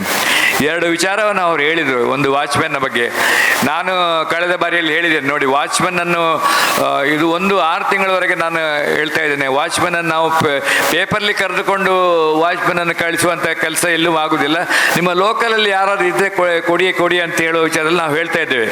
ಪಾಪ ಏನು ಲೋಕಲ್ನವ್ರು ಯಾರು ವಾಚ್ಮನ್ ಆಗಿ ಬರಲಿಕ್ಕೆ ಇಚ್ಛೆ ಪಡೋದಿಲ್ಲ ಅಥವಾ ಬೇಡವಾ ಅಂತ ವಿಚಾರದಲ್ಲಿ ಇಲ್ಲ. ನೀವು ಇನ್ನೂ ಕೂಡ ಅದರ ಬಗ್ಗೆ ಯಾರಾದ್ರು ಲೋಕಲ್ನವರು ಗಂಡಸರು ಪ್ರಾಯದವರು ಇದ್ದರೆ, ಯಾಕಂದರೆ ಅಥವಾ ಒಂದು ಸ್ವಲ್ಪ ಮಿಡ್ಲ್ ಏಜ್ನವರಿದ್ದರೆ, ಇಲ್ಲಿ ಮಕ್ಕಳು ಶಾಲೆ ಮಕ್ಕಳಿಗೆ ರಾತ್ರಿಯವರು ಇದ್ದಾರೆ, ಆದರೆ ಡೇ ಟೈಮಲ್ಲಿ ಆಚೆ ಹೋಗುವಾಗ ವಾಹನ ಬರ್ತಾ ಇದೆ, ನೋಡುವಂಥ ವ್ಯವಸ್ಥೆಯನ್ನು ನಾವು ಮಾಡ್ತೇವೆ ಅಂತೇಳಿ ಅದು ತೀರ್ಮಾನ ಕೂಡ ನಮ್ಮ ಮ್ಯಾನೇಜ್ಮೆಂಟ್ ಕೈಗೊಂಡಿದೆ. ಅದರ ಬಗ್ಗೆ ಈ ರೀತಿಯಲ್ಲಿ ಮಾಡಬೇಕು. ನೀವು ಹೇಳ್ತಾರೆ ಯಾರಾದ್ರು ಇದ್ದರೆ, ಎಷ್ಟೋ ಮಂದಿ ಇರ್ತಾರೆ ಇವತ್ತು ಕೆಲಸ ಇಲ್ಲದವರು ಇರ್ತಾರೆ, ಕಂಟಿನ್ಯೂಸ್ ಕೆಲಸ ಆಗ್ತದೆ. ನಮ್ಮ ನೈಟ್ ವಾಚ್ಮನ್ ಇವತ್ತು ಸಾಧಾರಣ 10 ವರ್ಷದಿಂದ ಇದ್ದಾರೆ. ಅದೇ ರೀತಿ ಡೇ ವಾಚ್ಮನ್ ಒಬ್ಬರು ಇದ್ದರೆ ನಮ್ಗೆ ಒಳ್ಳೆ ಆಗ್ತದೆ. ಮಕ್ಕಳಿಗೆ, ನಿಮ್ಮ ಮಕ್ಕಳಿಗೆ ಪ್ರಯೋಜನ ಆಗೋದು. ಮಕ್ಕಳನ್ನು ಇಳಿಸುವಾಗ ಮತ್ತು ಹೋಗುವಾಗ ಸಮಯಕ್ಕೆ ಸರಿಯಾಗಿಲ್ಲದಾಗ ಕೆಲವು ಸಲ ಈ ಟೀಚರ್ಸ್, ಈ DC ಅವರು ಅಥವಾ ಜಿಲ್ಲಾಧಿಕಾರಿ ಅವರು ಇವತ್ತು ಬೆಳಿಗ್ಗೆನೇ ಅನೌನ್ಸ್ಮೆಂಟ್ ಮಾಡ್ತಾರೆ 10 ಗಂಟೆಗೆ ಇವತ್ತು ಶಾಲೆಗೆ ರಜೆ ಕೊಡಿ ಅಂತೇಳಿ. ಆಗ ಏನು ಆಗ್ತದೆ, ಮಕ್ಕಳಿಗೆ ಇಲ್ಲಿ ವೆಹಿಕಲ್ ಬರೋದಿಲ್ಲ, ಆವಾಗ ಅವರಿಗೆ 1 ಗಂಟೆವರೆಗೆ ಕಾಯಬೇಕಾಗ್ತದೆ, ಸಂಜೆವರೆಗೆ ಕಾಯಬೇಕಾಗ್ತದೆ. ಕೆಲವು ಸಲ ವಿಪರೀತ ಮಳೆ ಆಗಿರ್ತದೆ, ಏನು ಟೀಚರ್ಸ್ನವ್ರಿಗೆ ಏನು ಮಾಡ್ಲಿಕ್ಕೆ ಆಗೋದಿಲ್ಲ. ಇಂಥೆಲ್ಲ ವಾಚ್ಮನ್ ಅಗತ್ಯತೆ ಉಂಟಂತೇಳಿ ನಿಮ್ಮ PTA ಅವರೇ ಹೇಳಿದಾಗ ನಮಗೆ ಸಹ ಅರ್ಥ ಆಗಿದೆ. ಅದನ್ನು ಇದನ್ನು ನೀವು ಯಾರಾದ್ರು ಇದ್ದರೆ ಬರ್ಬೋದು, ಅವರಿಗೆ ನಾವು ಕೊಡ್ತೇವೆ, ಪ್ರಾಶಸ್ತ್ಯವನ್ನು ಕೊಡ್ತೇವೆ. ಯಾಕಂದರೆ ಕಾಲ್ ಫಾರ್ ಮಾಡಿದರೆ ಎಲ್ಲಿಯವರೋ ಬರ್ತಾರೆ, ಈ ಊರಿನವರಲ್ಲದೆ ಬೇರೆ ಎಲ್ಲ ಗೊತ್ತಿಲ್ಲದೆ ಬರ್ತಾರೆ. ಯಾರು ಇದ್ದರೆ ಹೇಳಿ. ಇನ್ನೊಂದು ಅತ್ಯಂತ ಮುಖ್ಯ ವಿಚಾರ ನಿಮ್ಮೆಲ್ಲರಿಗೆ ಸಹ ಫೀಸಿನ ವಿಚಾರದಲ್ಲಿ ನಾನು ಈಗಾಗಲೇ ಒಂದು ಅಡಿಕಲ್ ಹಾಕಿದ್ದೇನೆ. ಯಾಕಂತೇಳಿ ಎಲ್ಲ ಶಾಲೆಗಳು, ಪ್ರೈವೇಟ್ ಶಾಲೆಗಳು ಮುಚ್ಚಿ ಹೋಗ್ತಾ ಅಂತೇಳಿ. ಮುಚ್ಚಿ ಹೋಗ್ಲಿಕ್ಕೆ ಕಾರಣ ಇದೇ ರೀತಿಯಲ್ಲಿ. ಯಾಕಂತ ಹೇಳಿದ್ರೆ ಒಂದು ಮಕ್ಕಳು ಬರದಿರುವ ವಿಚಾರ, ಇನ್ನೊಂದು ಫೀಸ್ನ ವಿಚಾರ. ಯಾಕಂದರೆ ಹಳ್ಳಿಯಲ್ಲೆಲ್ಲ ಫೀಸ್ ಜಾಸ್ತಿ ಕೊಡ್ಲಿಕ್ಕೆ ಆಗೋದಿಲ್ಲ. ನಮ್ಮದು ಕಾಂಪಿಟಿಷನ್ ಇದಾಗುವಾಗ ಇವತ್ತು ನಾವು ಪ್ರಾರಂಭ ಮಾಡುವಾಗ, ಶಾಲೆಯಲ್ಲಿ ಪ್ರಾರಂಭ ಮಾಡುವಾಗ ಇಲ್ಲಿ ಎಲ್ಲೂ ಹತ್ತಿರದಲ್ಲಿ ಎಲ್ಲೂ ಶಾಲೆ ಇರಲಿಲ್ಲ, ಇಂಗ್ಲೀಷ್ ಮೀಡಿಯಂ ಶಾಲೆ ಇರಲಿಲ್ಲ, ಈವನ್ ಬೋವಿ ಶಾಲೆ ಕೂಡ ಇರಲಿಲ್ಲ, ಹತ್ತಿರದ ಎಲ್ಲೂ ಶಾಲೆಗಳಿಲ್ಲ. ಇವತ್ತು 7-8 ಶಾಲೆಗಳಾಗಿದೆ. ಸರ್ಕಾರದಲ್ಲಿ ಕೂಡ ಈಗ ಇಂಗ್ಲೀಷ್ ಮೀಡಿಯಂ ಶಾಲೆ ಆಗಿದೆ, LKG UKGಯಲ್ಲಿ ಅಂಗನವಾಡಿ ಕೂಡ ಆಗಿದೆ. ಅವರು ಒಂದು ವಿಚಾರ ಹೇಳಿದರು, ಅದು 3 ವರ್ಷಕ್ಕೊಂದು ಏರಿಸಿ ಅಂತೇಳಿ. ನಾನು ಒಂದು ಕೆಲಸ ಹೇಳ್ತೇನೆ, 3 ವರ್ಷಕ್ಕೊಂದು 30% ಏರಿಸಿದ್ರೆ ಒಳ್ಳೆ ಆಗ್ತದ, ನಿಮ್ಗೆ ವರ್ಷ 10% ಏರಿಕೆ ಒಳ್ಳೆ ಆಗ್ತದ? ಯಾವುದು ಒಳ್ಳೆಯದು ನೀವು ಹೇಳಿ. ಯಾಕಂದರೆ ಅವರು 3 ವರ್ಷಕ್ಕೆ ಹೇಳಿದರು, ಆಯಿತು 3 ವರ್ಷಕ್ಕೆ 30% ಮಾಡುವ, ಈಗ ಈ ವರ್ಷಕ್ಕೆ 10%. ಅದಲ್ಲ, ನಾವು ಫೀಸ್ನ ಬಗ್ಗೆ ನಾವು ಗಮನಕ್ಕೆ ನಾವು ಕಳೆದ ಮೀಟಿಂಗಲ್ಲಿ ಸಹ ನಾವು ಮಾತಾಡಿದ್ದೇವೆ. ನಿಮ್ಮ ಕಷ್ಟ ಆಗದಾಗೆ ನಮಗೇನು ಇದರಲ್ಲಿ ದುಡ್ಡಿನ ವಿಚಾರದಲ್ಲಿ ಏನು ತೆಗೆದುಕೊಂಡು ಹೋಗೋ ವಿಚಾರದಲ್ಲಿ ಇಲ್ಲ. ನಾವು ಈಗಾಗಲೇ ಸ್ಥಳ ಪರ್ಚೇಸ್ ಮಾಡಿದ್ದೇವೆ. ನಿಮ್ಮ ಶಾಲೆ ಮಕ್ಕಳಿಗೆ, ನಿಮ್ಮ ಓಲ್ಡ್ ಸ್ಟೂಡೆಂಟ್ಸ್ನವರಿಗೆ, ಕ್ಲಬ್ ಯಾರಿಗೆ ಎಲ್ಲ ಬೇಕಾದರೆ ಇನ್ನೊಂದು ಏನಾದರೂ ಇದ್ದರೆ ಆಗ್ತಾ ಅಂತ ಹೇಳಿದ್ವಿ. ಯಾಕಂದರೆ ಸರ್ಕಾರದ ನಿಯಮ ಉಂಟು, 1 ಎಕರೆಯಷ್ಟು ಸ್ಥಳ ಬೇಕಂತೇಳಿ. ನಾವು ಅದಕ್ಕಾಗಿ ಅದನ್ನು ಪರ್ಚೇಸ್ ಮಾಡಿದ್ವಿ. ಯಾವುದೇ ಶಾಲೆ ನಡೆಸಬೇಕಾದ್ರೆ ಅಷ್ಟು ಸ್ಥಳ ಬೇಕಂತೇಳಿ ಎಲ್ಲ ವ್ಯವಸ್ಥೆಯನ್ನು ಮಾಡೋದು ನಿಮ್ಮ ಮಕ್ಕಳಿಗೆ. ಎಲ್ಲ ಟಾಯ್ಲೆಟ್ ವ್ಯವಸ್ಥೆ, ಎಲ್ಲ ವ್ಯವಸ್ಥೆಯನ್ನು, CCTV ವ್ಯವಸ್ಥೆ, AC ವ್ಯವಸ್ಥೆ, ಅದು ವ್ಯವಸ್ಥೆ ಎಲ್ಲ ಮಾಡೋದು. ಒಂದು ಕೆಲವು ಶಾಲೆಗಳಲ್ಲಿ ನೀವು ನೋಡ್ತೀರಿ ಎಲ್ಲ ಏನಿಲ್ಲ. ನಾವು ಇದರ ಬಗ್ಗೆ ಖಂಡಿತವಾಗಿ ಒಂದು ತೀರ್ಮಾನವನ್ನು ಮಾಡ್ತೇವೆ. ಬರೋ ವರ್ಷ, ಈ ವರ್ಷಕ್ಕೆ ಏನು ಮಾಡ್ಲಿಕ್ಕೆ ಆಗೋದಿಲ್ಲ. ಯಾಕಂತ ಹೇಳಿದ್ರೆ ಅಕಾಡೆಮಿಕ್ ಇಯರ್ ಆದ ನಂತರ ಒಂದ್ಸಲ ನಾವು ಇದರ ಇವರಿಗೆ ಸರಕಾರಕ್ಕೆ ಕೊಡಬೇಕಾಗ್ತದೆ, ನೀವು ಎಷ್ಟು ಫೀಸ್ ಕಲೆಕ್ಟ್ ಮಾಡ್ತೀರಿ ಅಂತೇಳಿ. ಅದು ಏಪ್ರಿಲ್ ತಿಂಗಳಲ್ಲಿ ನಮ್ಮದು ಲೀಸ್ಟ್ ಹೋಗಿದೆ, ಈ ವರ್ಷಕ್ಕೆ ಇಷ್ಟ ಅಂತೇಳಿ. ಬರೋ ವರ್ಷದಲ್ಲಿ ನಾವು ಮೀಟಿಂಗಲ್ಲಿ ಮಾಡಿ ಏನಾದರೂ ಮಾಡ್ಲಿಕ್ಕೆ ಆಗೋದಾದ್ರೆ ದೇವರ ದಯದಲ್ಲಿ ನಾನು ಇದ್ದರೆ ಅಥವಾ ನಾವು ಕಮಿಟಿಯವರಿದ್ದರೆ ಹೇಳಲಿಕ್ಕೆ ಆಗೋದಿಲ್ಲ. ಏನಂತ ಹೇಳಿದರೆ ಆ ಸಲ ಕನ್ಸಿಡರ್ ಮಾಡ್ತೇವೆ. ಏನಾದರೂ ಹೆಚ್ಚು ಕಡಿಮೆ ಇದ್ದರೆ ಅದೇ 3 ವರ್ಷಕ್ಕಂತ ಹೇಳಬೇಡಿ, ಅದು ಮಾತ್ರ ನನ್ನಿಂದ ಆ ಭರವಸೆ ನನಗೆ ಕೊಡ್ಲಿಕ್ಕೆ ಆಗೋದಿಲ್ಲ. ಬರೋ ವರ್ಷ ಏನಾದರೂ ಹೆಚ್ಚು ಕಡಿಮೆ ಇದ್ದರೆ ನಾವು ಮಾಡ್ಲಿಕ್ಕೆ ಆಗ್ತದೆ ಅಂತ ಹೇಳಿಕೊಂಡು, ಇದು PTA ಇದು ನಮ್ಮಲ್ಲಿ ಮಾತಾಡೋದೊಂದು ಇದಿಲ್ಲ. ಯಾಕಂದರೆ ನಿಮಗೆ ನಾನು ಪೇರೆಂಟ್ಸ್ನವರಿಗೆ ಪ್ರತಿ ಸಲ ನೀವು ಒಂದೊಂದು ಕ್ಲಾಸ್ ರೂಮ್ಗೆ ಬಂದು ಟೀಚರನ್ನು ಸಂಪರ್ಕ ಮಾಡಿ. ಯಾಕಂದರೆ ಮಕ್ಕಳು ನಮ್ಮ ಉಪನ್ಯಾಸಕ ಈಗ ಹೇಳಿದಾಗ ಮಕ್ಕಳು ತುಂಬ ಚಾಲಾಕಿದ್ದಾರೆ, ತುಂಬ ಜೋರಿದ್ದಾರೆ. ನೀವೇನು ಇದಲ್ಲ. ನಾನು ಈ ಎಕ್ಸಾಮ್ SLC ಎಕ್ಸಾಮಲ್ಲಿ ಮೊನ್ನೆ ನಿಮಗೆ ಗೊತ್ತುಂಟ ಗೊತ್ತಿಲ್ಲ, SLC ಎಕ್ಸಾಮಲ್ಲಿ ಒಬ್ಬ CCTVಯನ್ನು ಕದ್ದುಕೊಂಡು ಹೋಗಿದ್ದಾನೆ. ನಿಮ್ಗೆ ಗೊತ್ತುಂಟ ಗೊತ್ತಿಲ್ಲ. ಮಕ್ಕಳು CCTVಯನ್ನು ಕದ್ಕೊಂಡು ಹೋಗಿ ಇದು ಆಗೋದಂಥ ವಿಚಾರದಲ್ಲಿ ಆಗುವಂಥ ವಿಚಾರದಲ್ಲಿ ನಮ್ಮ ಮಕ್ಕಳಲ್ಲ, ನಾನು ನಮ್ಮ ಮಕ್ಕಳ ಬಗ್ಗೆ ಹೇಳುವುದಲ್ಲ, ನಮ್ಮ ಮಕ್ಕಳ ಅಂತ ಹೇಳಿ ಗೊತ್ತು ನನಗೆ, ನಮ್ಮ ಮಕ್ಕಳಲ್ಲ. ಆದರೂ CCTV ನಮ್ಮ ಫೈರ್ ಬಾಕ್ಸನ್ನು ಕೈಯಲ್ಲಿ ಹೊಡೆದು, ಇದು ನಮ್ಮ ಮಕ್ಕಳು, ಅದರಲ್ಲಿ ಡೌಟ್ ಇಲ್ಲ. ಕೈಯಲ್ಲಿ ಹೊಡೆದು ಹಾಕಿ ಅದು ಅಲಾರಾಮ್ ಸೌಂಡ್ ಆಗ್ತಾ ಇದೆ, ಕೈಯಲ್ಲೇ ಇದು ತುಂಡು ಮಾಡಿ ನೋಡುವಾಗ ಎಲ್ಲ ಸಿಗ್ತದೆ. ಬಾಗಿಲು ನೋಡಿ ಎಷ್ಟದು, ಟಾಯ್ಲೆಟ್ ಇದೆ ಬಾಗಿಲು ನೋಡಿ ಎಷ್ಟೆಲ್ಲ ಇದಾಗ್ತದೆ ಅಂತೇಳಿ. ಇದೆಲ್ಲ ಆಗ್ತದೆ. ಮಕ್ಕಳಿಗೆ ಸ್ವಲ್ಪ ಶಿಸ್ತಿನ ಬಗ್ಗೆ ಸಹ ನೀವು ಕಲಿಸ್ಬೇಕು. ಮಕ್ಕಳಿಗೆ ಸರಿಯಾಗಿ ಸಮಯಕ್ಕೆ ಸರಿಯಾಗಿ ಬರಬೇಕು, ಊಟ ಒಳ್ಳೆಯದೇ ಮಾಡಬೇಕು. ಈ ರೀತಿಯಲ್ಲಿ ಒಂದೊಂದು ಸಂದರ್ಭದಲ್ಲಿ ಕೆಲವು ಸಲ ಬೇರೆ ಬೇರೆ ವಿಚಾರದಲ್ಲಿ ಮಳೆ ಜೋರಾದಾಗ ಏನೆಲ್ಲ ಮಾಡಬೇಕು ಅದೆಲ್ಲ ವಿಷಯವನ್ನು ಮನೆಯವರು ಪೇರೆಂಟ್ಸ್ನವ್ರು ಹೇಳಬೇಕು. ಯಾಕಂದರೆ ನಾವು ಇಲ್ಲಿ ಎಷ್ಟು ಒಬ್ಬ ಟೀಚರ್ 50 ಮಂದಿ ಮಕ್ಕಳನ್ನು ಹಿಡ್ಕೊಂಡು ಪ್ರತಿಯೊಬ್ಬರನ್ನು ಕಣ್ಣಲ್ಲಿ ನೋಡಲಿಕ್ಕೆ ಆಗ್ತಾ ಇಲ್ಲ. ನಿಮಗೆ 2 ಮಕ್ಕಳಿರೋದು, ಅವರಿಗೆ 60-50 ಮಂದಿ ಮಕ್ಕಳು ಇರ್ತಾರೆ. ಪ್ರತಿಯೊಂದು ವಿಚಾರದಲ್ಲಿ ಅವ್ರು ಹೇಳಲಿಕ್ಕೆ ಆಗೋದಿಲ್ಲ. ಪಾಠ ಮಾಡುವಾಗ ಸಹ ಒಳ್ಳೆ ರೀತಿಯಲ್ಲಿ ಪಾಠ ಮಾಡೋ ವಿಚಾರದಲ್ಲಿ ಪ್ರತಿಯೊಬ್ಬರನ್ನು ಗಮನಕ್ಕೆ ಹರಿಸಲಿಕ್ಕೆ ಆಗೋದಿಲ್ಲ. ಆದರೆ ಅವರ ಕರ್ತವ್ಯನ ಅವ್ರು ಮಾಡ್ತಾ ಇದ್ದಾರೆ. 8 ಗಂಟೆ ಈಗ ಮಕ್ಕಳಿಗೆ ಅಥವಾ 9 ಗಂಟೆ ಮಕ್ಕಳ ಹತ್ರ ಒಟ್ಟಿಗೆ ಎತ್ಕೊಂಡು ಮಾಡ್ತಾರೆ. ಆದರೆ ನಿಮ್ಮ ಪೇರೆಂಟ್ಸ್ನವರ ಕರ್ತವ್ಯ, ಹೆಚ್ಚಿನವರ ಪೇರೆಂಟ್ಸ್ನವರ ಕೆಲಸಕ್ಕೆ ಹೋಗಿರ್ಬೋದು ನೀವು, ಅಥವಾ ಬೇರೆ ಬೇರೆ ಇದರಲ್ಲಿ ಇರ್ಬೋದು. ಆದರೆ ಮಕ್ಕಳನ್ನು ಜ್ಞಾನಕ್ಕೆ ತೆಗೆದುಕೊಳ್ಳೋ, ಮಕ್ಕಳ ಗಮನ ತೆಗೆದುಕೊಳ್ಳೋ ಕೆಲಸವನ್ನು ನೀವು ಮಾಡಬೇಕಾಗ್ತದೆ. ಯಾಕಂದರೆ ಸೋಷಿಯಲ್ ಮೀಡಿಯಾದಲ್ಲಿ ವೈರಲ್ ಆಗುವಂಥ ವಿಚಾರದಲ್ಲಿ ಅಥವಾ ಬೇರೆ ಬೇರೆ ನ್ಯೂಸ್ಗಳು ಜಾಗತಿಕ ಮಟ್ಟದಲ್ಲಿ ಈಗ ನಡೆಯುವಂಥ ಎಲ್ಲ ವಿಚಾರಗಳ ಬಗ್ಗೆ ಮಕ್ಕಳಿಗೆ ಗೊತ್ತಾಗ್ತದೆ, ನಮಗೇನು ಜಾಸ್ತಿ ಗೊತ್ತಾಗ್ತದೆ. ಇವತ್ತು ಎಲ್ಲ ಶಾಲೆಯಲ್ಲಿ ನೋಡಿ, ನಾನು ಹೇಳಿದ್ದೇನೆ ಮೊನ್ನೆ, ಚಾಕ್ಲೇಟ್ ಎಲ್ಲ ಮಕ್ಕಳೆಲ್ಲ ಕೊಡ್ತಾರೆ ಅಂತೇಳಿ. ದಯಮಾಡಿ ಚಾಕ್ಲೇಟ್ ಕೊಡಬೇಡಿ. ಯಾಕಂದರೆ ಚಾಕ್ಲೇಟ್ ಕೊಡೋದು ಮಕ್ಕಳಿಗೆ, ಸಣ್ಣ ಮಕ್ಕಳಿಗೆ ಬರ್ತ್ಡೇ ಕೊಡುವಾಗ ಇಲ್ಲಿ 1,000 ಮಕ್ಕಳು ಕನಿಷ್ಠ ಪಕ್ಷವಾಗಿ 150 ಮಂದಿ ಬರ್ತ್ಡೇ ಎಲ್ಲ ಬರ್ತದೆ ಪ್ರತಿ ಚಾಕ್ಲೇಟ್ ಕೊಡುವುದು ಅದನ್ನೆಲ್ಲ ನಿಲ್ಲಿಸಿ. ಯಾಕಂದರೆ ಅದು ಒಬೆಸಿಟಿ ಆಗ್ತದೆ ಮಕ್ಕಳಿಗೆ. ಸ್ವೀಟ್ ಕೊಡೋದು ಅಂತ ಹೇಳಿ ಸರಿ ಆಗೋದಿಲ್ಲ. ಅದೆಲ್ಲ ಅಂಥವುದನ್ನು ಕ್ರಮೇಣವಾಗಿ ಈಗ ನಮ್ಮಲ್ಲಿ ಎಲ್ಲ ಸರ್ಕಾರದ ಸುತ್ತೋಲೆ ಕೂಡ ಬಂದಿದೆ. ಅದಕ್ಕೆ ನೀವು ಸ್ವೀಟ್ಸನ್ನು ಜಾಸ್ತಿ ಕೊಡಬಾರ್ದು ಮಕ್ಕಳಿಗೆ ಕೊಡುವಂಥ ಎಲ್ಲ ಇದರಲ್ಲಿ. ಮತ್ತು ಸರ್ಕಾರದಿಂದ ಕೂಡ ಇವತ್ತು ಕೂಡ ನೀವು ಪೇಪರ್ ನೋಡಿದ್ರೆ ನೋಡಿ, ಕಳೆದ ವರ್ಷದಿಂದ 40 ಮಂದಿ ಇದ್ದಾರೆ, ಈಗ 50 ಮಂದಿ ಕ್ಲಾಸಿಗೆ ಕೊಡ್ಬೋದು ಅಂತೇಳಿ. ಆ ರೀತಿಯಲ್ಲಿ ಒಂದು ರೀತಿಯಲ್ಲಿ ಶಿಕ್ಷಣಕ್ಕೆ ಬೇಕಾಗಿ ಸರ್ಕಾರ ಕೂಡ ಹೆಚ್ಚಿನ ಮಹತ್ವ ಕೊಡ್ತದೆ. ನಮ್ಮಲ್ಲಿ ಪರ್ಸೆಂಟೇಜ್ ಏನು ಜಾಸ್ತಿ ಇಲ್ಲ, ನಮ್ಮ ಅವಿದ್ವಾಂತರು ಜಾಸ್ತಿ ಆಗಿದ್ದಾರೆ. ನಿಮ್ಗೆ ಗೊತ್ತುಂಟಾ, ನಮ್ಮದು SLCಯಲ್ಲಿ ಮಾರ್ಕ್ಸಲ್ಲಿ 67% ಆಗಿದೆ ಅಷ್ಟೇ. ಅಂದರೆ 33%ನವರು ಇನ್ನೂ ಪಾಸ್ ಆಗಲಿಲ್ಲ. ಆದರೆ ಇನ್ನು ಫಸ್ಟ್ ಎಕ್ಸಾಮಲ್ಲಿ ಪುನಃ ಕೂತರು, ಸೆಕೆಂಡ್ ಎಕ್ಸಾಮಲ್ಲಿ ಪುನಃ ಕೂತರು. ಈಗ ಸಹ ಇನ್ನೂ 22%ನವರು ಇನ್ನೂ ಸಹ SLCಯಲ್ಲಿ ಫೇಲ್ ಆಗಿದ್ದಾರೆ. ಅದರ ಅರ್ಥ ಅಂತ ಹೇಳಿದರೆ ಈ ಎಜುಕೇಷನ್ನ ಸ್ಟ್ಯಾಂಡರ್ಡ್ ಕಡಿಮೆ ಆಗ್ತಾ ಬರ್ತದೆ. ನೀವು ಪಾಸ್ ಆಗ್ತೀರಿ, ನೀವು SLC ಅಂತೇಳಿ ಆಗ್ತೀರಿ, ಆದರೆ ಆ ಜ್ಞಾನಾಭಿವೃದ್ಧಿಯನ್ನು, ಜ್ಞಾನದ ವಿಷಯವಾಗಿ ಪಠ್ಯಪುಸ್ತಕ ಓದಿ ಮಾತ್ರ ಅಲ್ಲ, ನೀವು ಬೇರೆ ಬೇರೆ ವಿಷಯದಲ್ಲಿ ಈಗ ಕಾಂಪಿಟಿಷನ್ ಜಗತ್ತಾಗುವಾಗ ಯಾರಿಗೆ ಒಳ್ಳೆ ಮಾರ್ಕ್ಸ್ ಸಿಕ್ಕಿದೆ, ಯಾವುದೇ ರೀತಿಯಲ್ಲಿ ಒಳ್ಳೆ ರೀತಿಯಲ್ಲಿ ಪರ್ಫಾರ್ಮೆನ್ಸ್ ಮಾಡ್ತಾನೆ, ಅವನಿಗೆ ಜಾಬ್ ಸಿಗ್ತದೆ. ಅಲ್ಲದೆ ನಿಮಗೆ ಯಾವ ಸ್ಟೂಡೆಂಟ್ನವರಿಗೆ SLCಯಲ್ಲಿ ಸೆಕೆಂಡ್ ಕ್ಲಾಸ್ ಥರ್ಡ್ ಕ್ಲಾಸ್ ಬಂದರೆ ಯಾವ ಶಾಲೆಯವರು ಸಹ ತೆಗೆದುಕೊಳ್ಳೋದಿಲ್ಲ, ಯಾವ ಇದು ಕೂಡ ಜಾಬಿಗೆ ಸಹ ತೆಗೆದುಕೊಳ್ಳೋದಿಲ್ಲ. ತುಂಬ ಕಡಿಮೆ ಜಾಬ್ನ ಆಪರ್ಚುನಿಟಿ ಇದೆ. ಅದು ನನ್ನ ಒಂದು ವಿನಂತಿ ಅಂದರೆ 2 ಮಕ್ಕಳು 3 ಮಕ್ಕಳು ಇರುವಂಥ ಒಬ್ಬ ಪೇರೆಂಟ್ಸ್ ಅವರಿಗೆ ನಿಮಗೆ ಅವರು ನೋಡಿಕೊಳ್ಳಲಿಕ್ಕೆ ಕಷ್ಟ ಆಗಲಿಕ್ಕಿಲ್ಲ ಅಂತ ಹೇಳೋ ವಿಚಾರದಲ್ಲಿ ನಾನು ಹೇಳಿಕೊಂಡು ದಯಮಾಡಿ ಎಲ್ಲ ಟೀಚರ್ಸ್ನವರಿಗೆ ಸಂಪರ್ಕ ಮಾಡಿ. ನಾನು ಟೀಚರ್ಸ್ನವ್ರಿಗೆ ಇದು ಟೀಚರ್ಸ್ನವ್ರ ಅಸೋಸಿಯೇಷನ್ ಕೂಡ ಇದು ಟೀಚರ್ಸ್ನವ್ರಿಗೆ ಕೂಡ ನೀವು ನಿಮ್ಮ ಮಕ್ಕಳ ಬಗ್ಗೆ ನಿಮ್ಮ ಮಕ್ಕಳನ್ನು ತಿಳ್ಕೊಂಡು ಎಲ್ಲ ಮಕ್ಕಳ ಬಗ್ಗೆ ಅವರ ಕಲಿಕೆಯಲ್ಲಿ ಮಾತ್ರ ಅಲ್ಲ ಅವರ ಆರೋಗ್ಯದ ಬಗ್ಗೆ ಕೂಡ, ಯಾಕಂತೇಳಿ ಈಗ ಈ ಶಿಸ್ತಿನ ಬಗ್ಗೆ ಕೂಡ ಅವರಿಗೆ ಬೇಕಾಗುವಂಥ ಏನೆಲ್ಲ ಸಮಸ್ಯೆ ಇದ್ರೂ ಕೂಡ ನಮಗೆ ತಿಳಿಸಿ ಅದನ್ನು ನಾವು ಸರಿಪಡಿಸುವಂಥ ಕೆಲಸವನ್ನು ಮಾಡ್ತೇವೆ. ಯಾಕಂದರೆ ಪ್ರತಿಯೊಬ್ಬ ಪೇರೆಂಟ್ಸ್ ನಮಗೆ ಮಾತಾಡಲಿಕ್ಕೆ ಆಗೋದು, ಪ್ರತಿಯೊಬ್ಬ ಟೀಚರ್ಸ್ನವರು ಕೂಡ ಇಲ್ಲಾಂದರೆ ನಿಮ್ಮ HMಗೆ ತಿಳಿಸಿ. ನಾನು ಪ್ರತಿ ಶನಿವಾರ ನಾನು ಇಲ್ಲದ್ರೆ ಬೇರೆ ಯಾವಾಗಲೂ ಸಹ 12:30 ಗಂಟೆಗೆ ಸರಿಯಾಗಿ ಟೈಮಿಗೆ ನಾನು ಬರ್ತಾ ಇರ್ತೇನೆ. ಬಂದರೆ ಇಲ್ಲಿ ಏನಾದರೂ ಇದು ಸಮಸ್ಯೆ ಹೇಳಿ ಅಂತ ಹೇಳೋ ವಿಚಾರದಲ್ಲಿ ನಿಮ್ಮ ಮಕ್ಕಳ ಬಗ್ಗೆ ನೀವು ಕೇಳ್ಕೊಳ್ಳಿ. ನೀವು ಕೂಡ ಆರೋಗ್ಯವಂತಾಗಿರಿ. ಯಾಕಂದರೆ ಯಾವುದೇ ಪೇರೆಂಟ್ಸ್ನವ್ರಿಗೆ ಕೂಡ ಈಗ ನೀವು ನೋಡಿ ಪೇಪರ್ಲ್ಲಿ ನೋಡ್ತಾ ಇದ್ದೀರಿ ಏನೆಲ್ಲ ಆಗ್ತಾ ಇದೆ ಅಂತೇಳಿ ನಮಗೆ ಪೇಪರ್ ನೋಡಲಿಕ್ಕೆ ಆಸೆ ಆಗ್ತದೆ. ಗಂಡ ಹೆಂಡತಿ ಜಗಳ, ಅವರ ಜಗಳ, ಇವರನ್ನು ಮಾಡ್ರಿ ಅವಳನ್ನು ಮಾಡಿ, ಇದು ಏನು ನಡೀತದೆ ಈ ಜಗತ್ತಲ್ಲಿ ಅಂತ ಹೇಳೋ ವಿಚಾರದಲ್ಲಿ ಆಗ್ತದೆ. ನಮ್ಮ ಸೌತ್ ಕೇಂದ್ರದಲ್ಲಿ ಬೇರೆ ಎಲ್ಲಿ ಅಲ್ಲ.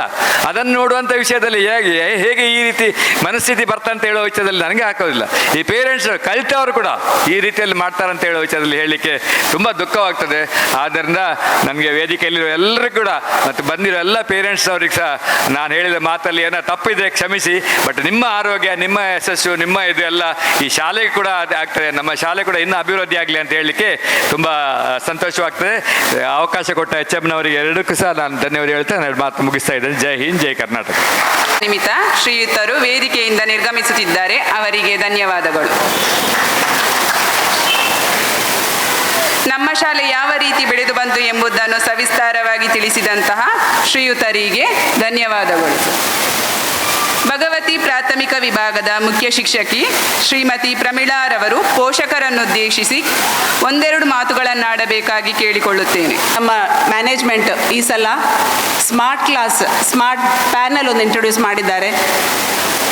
ಅದು ಒಂದು ತುಂಬ ಕಾಸ್ಟ್ಲಿ ಐಟಮ್, ತುಂಬ ಕಾಸ್ಟ್ಲಿ ಇಂಟರಾಕ್ಟಿವ್ ಫ್ಲ್ಯಾಟ್ ಪ್ಯಾನಲ್ ಹೇಳಿ. ಹಾಗೆ ಟೀಚರ್ಸಿಗೆಲ್ಲ ಅದರ ಬಗ್ಗೆ ಟ್ರೈನಿಂಗ್ ಆಗಿದೆ. ತುಂಬ ಖರ್ಚು ಮಾಡಿ ನಮಗೊಂದು ಈ ಫೆಸಿಲಿಟಿ ಮಾಡಿ ಕೊಟ್ಟಿದ್ದಾರೆ. ಈಗ ಒಂದು 9 ಪ್ಯಾನಲ್ಸನ್ನು ಶಾಲೆಯಲ್ಲಿ ಇಂಟ್ರೊಡ್ಯೂಸ್ ಮಾಡಿದ್ದೇವೆ. ಅದರಲ್ಲಿ ತುಂಬ ಯೂಸ್ ಆಗ್ತಾ ಉಂಟು, ತುಂಬ ಯೂಸ್ ಆಗಿದೆ. ಈಗ ಟ್ರಯಲ್ ನಾವು ಟೀಚರ್ಸ್ ಮಾಡ್ತಾ ಇದ್ದೇವೆ. ನಿಮ್ಮ ಸ್ವಲ್ಪ ಮಕ್ಕಳು ಹೇಳಿರ್ಬೋದು ಹೀಗೆ ನಮ್ಮ ಸ್ಮಾರ್ಟ್ ಬೋರ್ಡಲ್ಲಿ ಟೀಚ್ ಮಾಡಿದ್ದಾರೆ ಹೇಳಿ. ಇನ್ನೊಂದು ಫ್ಯೂಚರ್ 2-3 ಇಯರ್ಸಲ್ಲಿ ಎಲ್ಲ ಕ್ಲಾಸ್ಗಳಿಗೂ ಸಹ ಅದು ಅಡಾಪ್ಟ್ ಮಾಡ್ತಾರೆ. ಸೊ ಅದಕ್ಕಾಗಿ ಮ್ಯಾನೇಜ್ಮೆಂಟಿಗೆ ನನ್ನ ಧನ್ಯವಾದಗಳು. ಕೊನೆಯದಾಗಿ ಈ ಕಾರ್ಯಕ್ರಮವು ಯಶಸ್ವಿಯಾಗಲು ಸಹಕರಿಸಿದವರನ್ನು ನೆನೆಯುವುದು ನಮ್ಮೆಲ್ಲರ ಕರ್ತವ್ಯ. ಇದೀಗ ಸಹ ಶಿಕ್ಷಕಿ ಶ್ರೀಮತಿ ರೋಶನಿ ಧನ್ಯವಾದ ಸಮರ್ಪಣೆ ನೀಡಲಿರುವರು. ಎಲ್ಲ ಗಣ್ಯರಿಗೂ ಹಾಗೂ ನೆರೆದಿರುವ ಎಲ್ಲ ಪೋಷಕರಿಗೂ ನನ್ನ ನಮನಗಳು. ಇಂದು ಇಲ್ಲಿ ಪ್ರಾಥಮಿಕ ಶಾಲಾ ವಿಭಾಗದ 2025-26ನೇ ಸಾಲಿನ ರಕ್ಷಕ ಶಿಕ್ಷಕ ಸಂಘದ ಮಹಾಸಭೆಯು ತಮ್ಮೆಲ್ಲರ ಸಹಕಾರದಿಂದ ಯಶಸ್ವಿಯಾಗಿ ನಡೆದಿದೆ. ಈಗ ನಾವು ಈ ಸಭೆಯ ಮುಕ್ತಾಯದ ಹಂತದಲ್ಲಿದ್ದೇವೆ. ಇಂದಿನ ಈ ರಕ್ಷಕ ಶಿಕ್ಷಕ ಸಂಘದ ಮಹಾಸಭೆಗೆ ಸಂಪನ್ಮೂಲ ವ್ಯಕ್ತಿಯಾಗಿ ಶ್ರೀಮತಿ ತಹಸೀನ್ ಆರಿಫ್ ರವರು ಆಗಮಿಸಿದ್ದರು. ಇವರು ಪ್ರಸ್ತುತ ಮಂಗಳೂರು ದಕ್ಷಿಣ ವಲಯದ ಕ್ಷೇತ್ರ ಸಂಪನ್ಮೂಲ ವ್ಯಕ್ತಿಯಾಗಿ ಕಾರ್ಯನಿರ್ವಹಿಸುತ್ತಿದ್ದಾರೆ. ಪೋಷಕರಿಗೆ ಹಾಗೂ ಶಿಕ್ಷಕರಿಗೆ ಹಿತವಚನಗಳನ್ನು ನೀಡಿದ ಇವರಿಗೆ ಭಗವತಿ ಎಜುಕೇಷನ್ ಟ್ರಸ್ಟ್ನ ಪರವಾಗಿ ಹಾಗೂ ನಿಮ್ಮೆಲ್ಲರ ಪರವಾಗಿ ಅವರ ಅನುಪಸ್ಥಿತಿಯಲ್ಲಿ ಅನಂತ ಧನ್ಯವಾದಗಳನ್ನು ಸಲ್ಲಿಸುತ್ತಿದ್ದೇನೆ. ಈ ಸಭೆಯ ಅಧ್ಯಕ್ಷ ಸ್ಥಾನವನ್ನು ಅಲಂಕರಿಸಿದ ನಮಗೆ ಸಲಹೆ ಸೂಚನೆಗಳನ್ನು ಕೊಟ್ಟಂಥ ಭಗವತಿ ಎಜುಕೇಷನ್ ಟ್ರಸ್ಟ್ನ ಅಧ್ಯಕ್ಷರಾದಂಥ ಶ್ರೀಯುತ ದಿನಕರ್ ಉಲ್ಲಾಲ್ ರವರಿಗೆ ನಿಮ್ಮೆಲ್ಲರ ಪರವಾಗಿ ಹೃತ್ಪೂರ್ವಕ ಧನ್ಯವಾದಗಳನ್ನು ಸಲ್ಲಿಸುತ್ತಿದ್ದೇನೆ. ನಮ್ಮ ಶಾಲೆಯ ಎಲ್ಲ ಕಾರ್ಯಗಳಿಗೂ ಪ್ರೀತಿಯಿಂದ ಸಹಕರಿಸುತ್ತಿರುವ ಭಗವತಿ ಎಜುಕೇಷನ್ ಟ್ರಸ್ಟ್ನ ಉಪಾಧ್ಯಕ್ಷರಾದಂಥ ಶ್ರೀಯುತ ರಾಘವನ್ ಉಚ್ಚಿಲ್ ಇವರಿಗೂ ಹಾರ್ದಿಕ ಧನ್ಯವಾದಗಳನ್ನು ಸಲ್ಲಿಸುತ್ತಿದ್ದೇನೆ. ಅದೇ ರೀತಿ ಶಾಲೆಯ ಬಗೆಗೆ ಆತ್ಮೀಯ ಭಾವವನ್ನು ಹೊಂದಿರುವವರು ಭಗವತಿ ಎಜುಕೇಷನ್ ಟ್ರಸ್ಟ್ನ ಕೋಶಾಧಿಕಾರಿಯವರಾದ ಶ್ರೀಯುತ ಮಾಧವ ತಲಪಾಡಿಯವರು ಇವರಿಗೂ ನನ್ನ ಪ್ರೀತಿಪೂರ್ವಕ ಧನ್ಯವಾದಗಳು. ಇಂದಿನ ಈ ಸಭೆಯಲ್ಲಿ ಉಪಸ್ಥಿತರಿದ್ದಂತಹ ಭಗವತಿ ಎಜುಕೇಷನ್ ಟ್ರಸ್ಟ್ನ ಟ್ರಸ್ಟಿ ಆದಂತಹ ಶ್ರೀಮತಿ ಗಜಲಕ್ಷ್ಮಿ ಇವರಿಗೂ ಅವರ ಅನುಪಸ್ಥಿತಿಯಲ್ಲಿ ಧನ್ಯವಾದವನ್ನು ಸಲ್ಲಿಸುತ್ತಿದ್ದೇನೆ. 2025-26ನೇ ಸಾಲಿನ ರಕ್ಷಕ ಶಿಕ್ಷಕ ಸಂಘದ ಅಧ್ಯಕ್ಷರಾದಂಥ ಶ್ರೀಮತಿ ಅಮೃತ ಪಿ ಶೆಟ್ಟಿ ಇವರಿಗೂ ಹಾಗೂ ಉಪಾಧ್ಯಕ್ಷರಾದಂಥ ಶ್ರೀಯುತ ಪ್ರವೀಣ್ ಬಸ್ತಿ ಇವರಿಗೂ ನನ್ನ ಪ್ರೀತಿಪೂರ್ವಕ ವಂದನೆಗಳು. ಹಾಗೆ ನಮ್ಮ ವಿದ್ಯಾಸಂಸ್ಥೆಯ ಅಭಿವೃದ್ಧಿಗೆ ನಿರಂತರವಾಗಿ ಶ್ರಮಿಸುತ್ತಿರುವವರು ಭಗವತಿ ಪ್ರೌಢಶಾಲಾ ವಿಭಾಗದ ಮುಖ್ಯೋಪಾಧ್ಯಾಯನಿಯವರಾದ ಶ್ರೀಮತಿ ಸುರೇಖಾ ಜಿ ಹಾಗೂ ಹಿರಿಯ ಪ್ರಾಥಮಿಕ ವಿಭಾಗದ ಮುಖ್ಯೋಪಾಧ್ಯಾಯನಿಯವರಾದ ಶ್ರೀಮತಿ ಪ್ರಮೀಳರವರಿಗೂ ವಂದನೆಗಳು. ಇಲ್ಲಿ ಉಪಸ್ಥಿತರಿರುವಂತಹ ರಕ್ಷಕ ಶಿಕ್ಷಕ ಸಂಘದ ಎಲ್ಲ ಪದಾಧಿಕಾರಿಗಳಿಗೂ ನಮ್ಮ ನಿಮ್ಮೆಲ್ಲರ ಪರವಾಗಿ ಧನ್ಯವಾದಗಳನ್ನು ಸಲ್ಲಿಸ್ತೀವಿ. ಅಂತೆಯೇ ಈ ಸಭೆಗೆ ಆಗಮಿಸಿರುವಂತಹ ಸರ್ವ ಪೋಷಕ ವೃಂದಕ್ಕೂ ನನ್ನ ಪ್ರೀತಿಯ ವಂದನೆಗಳು. ಈ ಸಭೆಯಲ್ಲಿ ಭಾಗವಹಿಸಿರುವಂತಹ ನನ್ನ ಎಲ್ಲ ಸಹೋದ್ಯೋಗಿ ಮಿತ್ರರಿಗೂ ಶಿಕ್ಷಕೇತರ ಸಿಬ್ಬಂದಿ ವರ್ಗದವರಿಗೂ ನನ್ನ ನನ್ಮೆಯ ಧನ್ಯವಾದಗಳು. ಈ ಸಭೆಯ ಯಶಸ್ಸಿನಲ್ಲಿ ಸಹಕರಿಸಿದಂತಹ ಎಲ್ಲ ವಿದ್ಯಾರ್ಥಿ ವೃಂದಕ್ಕೂ ನನ್ನ ಧನ್ಯವಾದಗಳು. ಸ್ವಾಗತ ನೃತ್ಯವನ್ನು ಕಲಿಸಿಕೊಟ್ಟಂತಹ ನೃತ್ಯ ಶಿಕ್ಷಕಿ ಶ್ರೀಮತಿ ಜಯಮಾಲರವರಿಗೂ ವಂದನೆಗಳು. ಕ್ರಿಸ್ಟಲ್ ಸ್ಟುಡಿಯೋದ ಮಾಲಕರಾದಂತಹ ಶ್ರೀಯುತ ಸಂತೋಷ್ ಮಾಲಾ ಹಾಗೂ ಹೊಸಕುರಂಚಾಲನವರಿಗೂ ನನ್ನ ಧನ್ಯವಾದಗಳು. ಕೊನೆಯದಾಗಿ ಸೌಂಡ್ ಸಿಸ್ಟಮ್ನ ಮಾಲಕರಾದ ಶ್ರೀಯುತ ಸೋಮನಾಥ್ರವರಿಗೂ ಧನ್ಯವಾದವನ್ನು ಹೇಳುತ್ತಾ ಇನ್ನರ ಧನ್ಯವಾದ ಕಾರ್ಯಕ್ರಮವನ್ನು ಮುಗಿಸುತ್ತಿದ್ದೇನೆ. ಈಗ ರಾಷ್ಟ್ರಗೀತೆ.